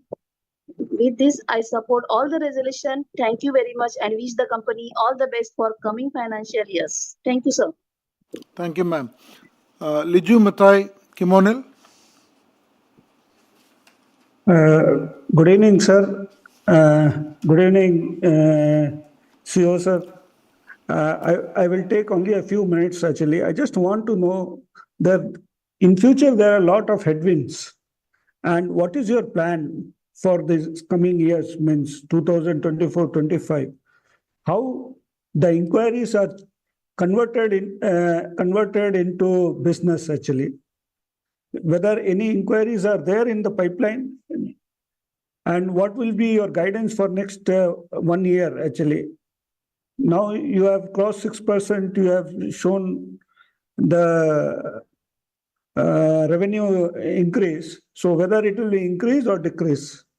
And second thing, I want to tell you that you have taken 2 buybacks. That is, one last buyback was 4,000 for rupees 4,150, and before that it was for rupees 4,500, actually. After taking the buyback also, the share values have gone down by 25%. What is the reason for it? Because generally, when the buybacks any company declares, the share values used to go up. And as some of the shareholders told that we have completed around 20 years after the listings. So what is your plan for giving the bonus? At least this year we are expecting some bonus because your peers have already given bonus. But still that TCS has not given from last 5 years. And I would like to ask one more question. Do you have any program for internship for the young budding engineers actually? So, because you are doing a lot of CSR work, okay, it is good, but why don't you do some internship program so that young budding engineers will be benefited in your organization, and it will be a good for the country also. So that's all, sir. Thank you very much for all these questions. Sonakshi Saragi. So speaker number 38, Ms. Sonakshi Saragi, and 39, Mr. Sujan Modak have not yet joined. Abhijit Kumar Srivatsava. Hello, good afternoon, Chairman sir. This is Abhijit Srivastava from Noida, and thanks for having me on the TCS AGM. It's an honor to speak at this. I just wanted to ask a few questions. I think several other people have already asked. One thing that are you planning to take ex-TCSs back into TCS? And the second question is like BSNL account, like BSNL is also already facing a lot of losses. So I'm concerned that it should not be going into NPAs, some sort of loss-making entity or loss-making account for TCS, where we are putting in a lot of money to save the account. That's my concern. And congratulations for having a great result and focusing on Gen and AI use cases for the future. Thanks a lot. Thank you. With that, we have come to the end of all the registered speaker shareholders. Now I would like to respond to all the questions raised. Some of the questions are repeated, so I'm going to try and answer them once and will not repeat them again. Mr. Arun Kumar Bopanna, thank you for your comments. You asked about TCS role in voter list, digital infrastructure, etc. TCS has always done very, very important mission critical projects in India. Whenever there is opportunity to work in such prestigious projects, which are public services related, TCS will always be interested to work in those projects. Second, on AI adoption and regulations, yes, the AI adoption is something that will happen very significantly. Many speaker shareholders asked a lot of questions about Gen AI. The questions ranged from what industries will be impacted. Every industry will be impacted, whether it is a consumer industry or B2B industry. But the consumer industry's impact will be very visible because consumers will feel the power of AI in the way personalization happens and the experience is better delivered to consumers. So whether it is healthcare, whether it is travel, whether it is financial services, whether it is in loan product, insurance products or claims, or whether it is in a retail, how a customer is proactively created an offer, similar thing in airlines, similar thing in hotels. So all those things will be significant because of AI. And similarly in B2B, real-time visibility, supply chain visibility, and the data gathering and the analytics that will go into it, and in the way the solutions will be automated, etc. Many impacts will happen because of AI. Someone asked a question whether AI has a negative impact. Yes, any technology that brings a lot of positive possibilities also can be misused by people who want to misuse them. And that is something we have to watch out for. That is why regulations are necessary. This industry has to be regulated. There is no question about it. And the governments in the world are aware of this, and regulations will come more and more as we move into the future. And another area about AI is the privacy, data privacy. That is another area that will get very strictly regulated. And what investments TCS is making, already we covered it. There are a large number of projects being done by TCS with their clients. And also in the Tata Group, there are more than 100 GenAI projects are going on at any point in time. So this is something we all have to prepare for and adapt ourselves to realize the benefits, and at the same time safeguard against any negatives. The other issue about AI, someone asked about job losses. Yes, in certain areas, AI and Gen AI will automate stuff, and that will result in higher productivity, but at the same time, job losses. But in some other areas, AI will require a lot more capability, a lot more jobs will be created in certain other areas like data management and so on and so forth.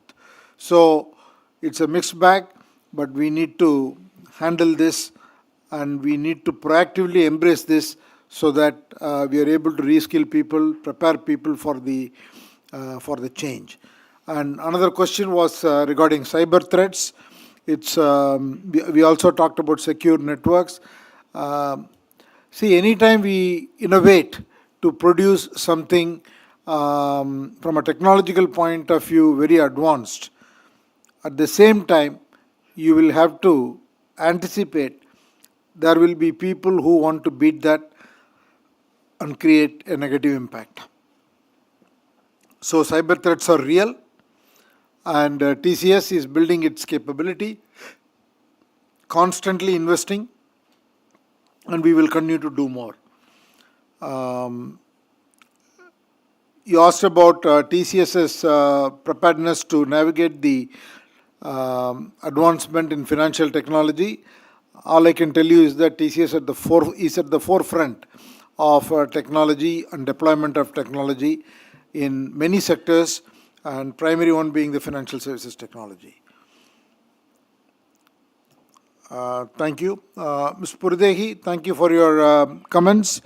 I take note of your comment on the page number legibility due to the black color that has been used as a background, and the company secretary will take note of that for next year. And I already answered your question on AI and employment. Geopolitics, it is the nature of the world that we live in. We are at least looking at 3 hotspots in the world at this point in time, and we definitely need to be prepared to navigate any surprises that will fall out of these geopolitics. But currently, I can tell you that TCS's business is not impacted. And Mr. Sailesh Mahadevia, you asked about the technology investments. TCS last year made a total investment in capex of 2,650 crores. That is lesser than the normal because we had stopped some of the capital projects during COVID, and those projects are beginning, so the capital investment will go up in the coming years. The tech capex last year was 1,100 crores in terms of getting the company and employees to have the advanced technology for their work environment. 1,550 crores for physical infrastructure. On research and innovation, TCS investment was in excess of 2,750 crores. That is also a technology investment. And Mr. Praful Chawda, thank you for your comment. You asked about TCS's return from IPO point of view. Just the share price itself has gone about 37 times since the IPO. So if you had, for every rupee you would have invested, you would have gone 37 times more. And the dividend, and on top of that, the dividend and the buybacks have been pretty significant. The last 5 years, it has been 100%. and even before it has been significantly high. TCS has been paying dividend every quarter since it went public, and also has been paying an annual dividend and special dividend every other year, and recently it is paying special dividends or buybacks every year. So given that, I think some comments expressed by people that TCS should be considering additional dividend for the 20th year, I would just say is plainly unreasonable. Mr. Jamadar, thank you for all your comments. I think the IT spending is not coming down, it is getting staggered. So as the world is going through certain uncertain times, remember the technology spend for all corporations globally will only increase, because you see two sides. One are the mega trends that are changing the way all of us live, how the businesses operate. These are digital, AI, Gen AI, energy transition, modern supply chains, secure networks, and changes that are happening in several industries, whether it is in financial services or drug discovery or healthcare or advanced manufacturing. All of this will require significant tech investments. So the investment in tech and the total available spend for companies like TCS to grow their business is on the increase year after year, and it will continue to be so for the foreseeable future. But on the other hand, we must appreciate that the world is going through sometimes geopolitical crisis, sometimes supply chain disruptions, sometimes commodity crisis. Many such things happening which will either impact the economic growth of a country or inflation of a market, and those things will have short-term budgeting impacts for companies, because every company have to meet their business targets and shareholder returns. So there will always be movement of the budget between this quarter and the next quarter, between this year and next year. But remember, the overall spend on technology is very solid, very sound. That is a foundation for the future of every business and every society. So TCS is in a very good space. And somebody asked which sector will be a laggard sector, which sector will be a strong sector. As I said, all the sectors are big adopters of technology. And we don't see any impact with any regulatory change with regard to visas, etc. There is nothing that is on the anvil. But TCS now has a very strong workforce in all markets. Mr. Kotwani, and I think this comment was also later raised by Tamal Majumdar and a couple of others about the increase in the harassment cases. But you must remember, we are operating in such a global environment.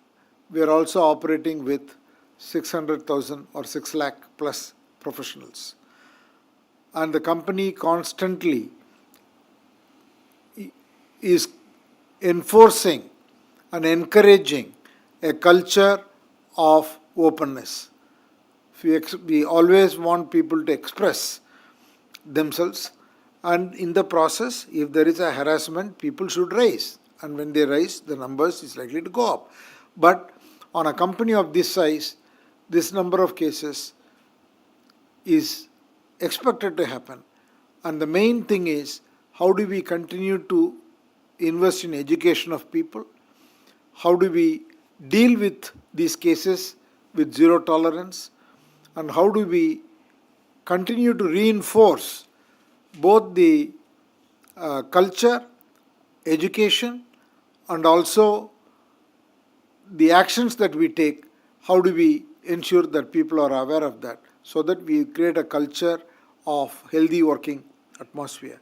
I don't think that we can go to remote working to solve this problem. Company takes these calls in terms of having a in-person working based on a number of factors. We are not trying to create jobs for people. We are trying to create careers for people. This company is about building an institution. This is an institution. In order to continue this being a very strong institution, we need to ensure that we invest in people. At the same time, people also build their careers with a company like us. And so these are things that we are aware of, we are conscious of, and we will continue to focus. And Mr. Kotwani asked about CSR spend. TCS has a very significant CSR spend in India. The total spend in India is about 827 crores in India. Globally, if you take it, is more than 950 crores. So while the CSR 2% requirement is for India, which we meet, we also spend CSR in other markets because our group philosophy and TCS philosophy is to contribute to the communities where we operate from. So in every market, we do take up work with communities and social engagements. Mr. Santosh Kumar Saraf, you asked about data on the maternity and paternity benefits. Based on the policies, maternity benefits are available to over 223,305 women employees in all the countries we operate, and paternity leave is available for 95,340 male employees. And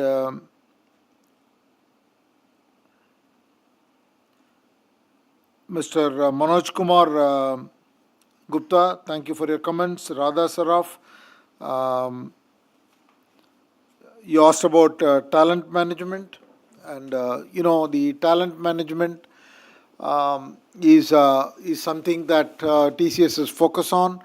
This is something we constantly think about and constantly discuss what other things we can do. TCS maintains the highest retention rate industry for years, for decades.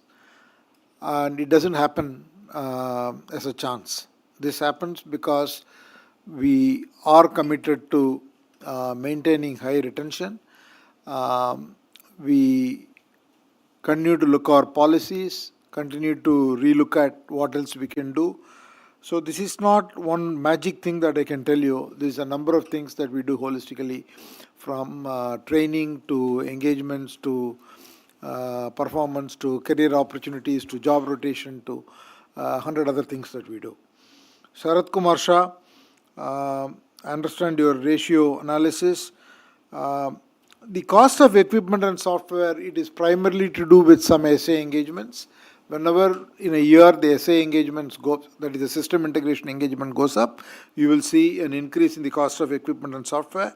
Last year, some of it is also due to the equipments in the BSNL contract. And you asked about cloud. Couple of others also asked, why can't you build a cloud like a Microsoft or like a NVIDIA hardware? See, TCS is a services company. TCS's focus is on building solutions across industry verticals to client. And what we do is to partner with people who make products or hardware and bring that solutions to client in the client's context and the client's industry's context. That's what we do. And you asked about EPS. You talked about the EPS growth in 10 years. Is it the right level? So you got to remember, TCS in these 3 years has given 3 bonuses. So if you want to see the real EPS per share equivalent to 10 years back, you need to multiply it by 3 times. And 8 times. And you asked about who is the equivalent of FC Kohli. I mean, that is not a correct question to ask. Mr. FC Kohli was a legend, and it is not fair or correct to think of comparing anyone with Mr. FC Kohli. Rutika Agarwal, you talked about what is the cost for upskilling. See, TCS does not see upskilling as a cost item. This is a strategically important item. TCS would like to spend more money in training, and so we continue to do that. But still, our training and cost budget is pretty much as per our targets. Our attrition rate again has come down. The company has done a very good job, and we will continue to focus to maintain the industry best retention rates. Tamal Majumdar, see, you asked a question about age group 50 plus. See, the reason the 50 plus age group is higher in other countries is because most of those countries predominantly we do lateral recruitment. Here in India, over the years, over several decades, we have recruited people from the colleges, and they have all grown. Even a person we recruited 30 years ago still has not grown to cross that particular age band. And our utilization is one of the best in the industries. And our operating margin, we don't give guidance. Many people asked, are you going to grow better in FY25 than in FY24? Will your margin FY25 better than FY24? All I can tell you is that there are growth opportunities. We see positive signals. Our intent is to deliver better results in FY25 from growth rates and margin point of view than in FY24. And you asked about the EPIC. In the EPIC, the case has been closed, but the interest charge is still sub judice. So the 11.5 million you find in the subsidiary is a provision, and that will get decided as and when the court makes a decision. And TCS is focused on secure networks. See, we constantly check our networks, constantly check our readiness, and look at vulnerabilities. So our intent is to keep ahead of any attacks that can happen. TCS will develop AI capabilities, intellectual property, and will also work with startups, and where it makes sense, we'll make investments in startups. The BSNL contract, yes, 10,000 sites have been rolled out, and more sites have been rolled out now. Our intent is to complete this project this fiscal year.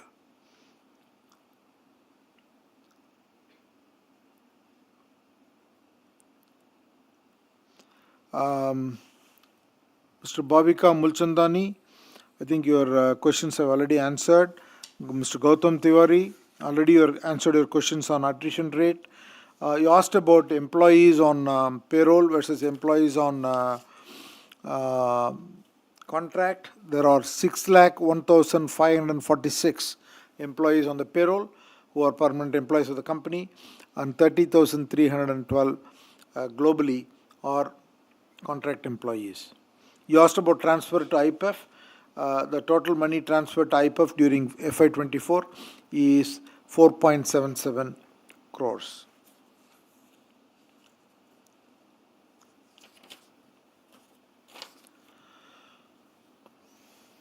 Mr. Nachiappan, you talked about the low margin for France. Actually, you got to understand that some of these subsidiaries are legal subsidiaries, and they work with offshore.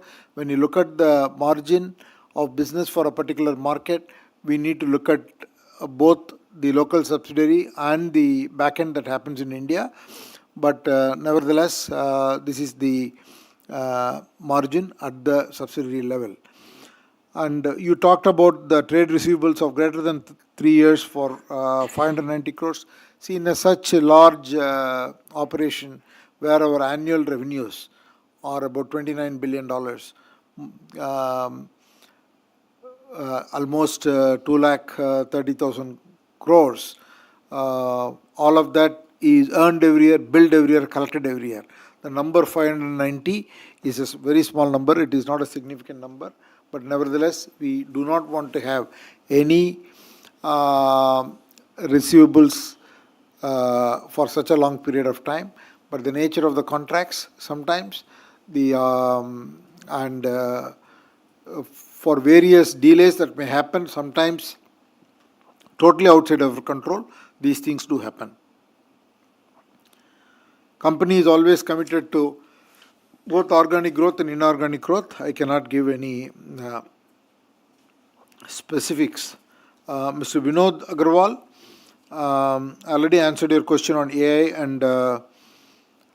and Gen AI. You asked about the order book. How long does it take?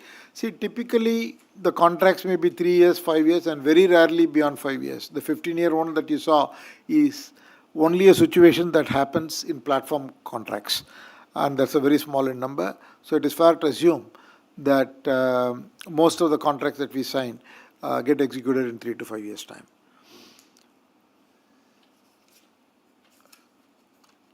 Celestian, and we do not see any headwinds in talent, thanks to the good work by the company and the brand that it enjoys. So we are able to attract talent.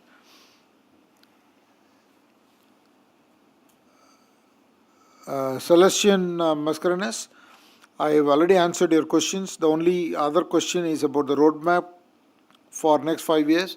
As I said, the company is operating in an environment and in an industry where there will be significant opportunities. So I see lots of opportunities and positive growth momentum for the company for the next 5 years. Manjit Singh, I've already answered your question. I can't comment on the share price. Somebody asked after the buyback, the share price has not moved. I don't think that I can predict what the share price will be. We will focus on continued growth, continued profits, cash flows, and shareholder return. Smita Shah, Bharat Shah, thank you for your comments. Mr. Kaushik Shanukar, thank you for your comments. And there are no corporate actions that I can talk about. The company is not in the manufacturing business, but I take note of your comment. We will see what we can do. And Anandu Vital Nayak, the legal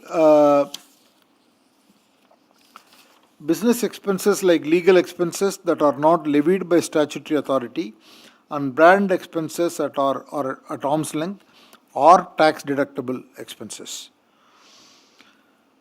Mr. Akhil Borkar, you asked question regarding BSR. See, whenever we choose audit firms, the audit committee looks at presentations from multiple firms, and then based on a number of factors, the firm is chosen. And you also asked about the CSR budget, which I already answered. Posh cases, I already answered your question. I think regarding hiring of employees, TCS, etc., company has a clear policy, and these policies are made by the company after due deliberations. So the company will stay with those policies. And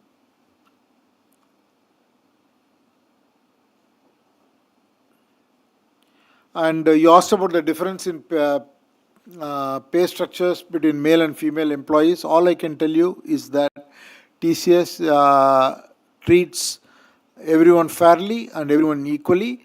If there is a difference in a particular brand, it is because within that particular band there may be difference in experience and levels, etc. So otherwise, there is absolutely no difference in the way it treats. In fact, we would like more women. We would like more women at the senior levels. It's our constant endeavor. While we have a 36% workforce, women workforce in the company, we would like to increase that further, and also we would like to see more women in the top layers of the company. So there are efforts around. Mr. Mohit Dugal, I already answered your questions. Mr. Liju, I already answered your question. Mr. Abhijit Kumar Srivatsa, I think this contract is strategically a very important contract with BSNL. We are very proud of the opportunity to create an indigenous network infrastructure solution for 4G, 5G, and then beyond. So we are very happy with that engagement, and I'm pretty sure that that engagement will successfully end and will lead to many other engagements. With those, I have answered all the questions raised by honorable shareholders. Now I authorize Pradeep Gaitonde, Company Secretary, to conduct the voting procedure and conclude the meeting. The e-voting facility will remain open for the next 15 minutes for members to cast their votes if they had not done so already. The results would be announced within the time stipulated under the applicable laws, and the same would be intimated to the stock exchange and uploaded on the website of the company and that of NSDL. I thank you all shareholders for attending today's meeting and for your continued support. I am also grateful to the support from all the directors and also thank them for making it possible to join today.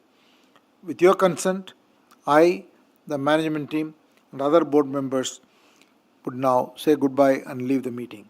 I request all you shareholders to stay safe and healthy. Thank you very much.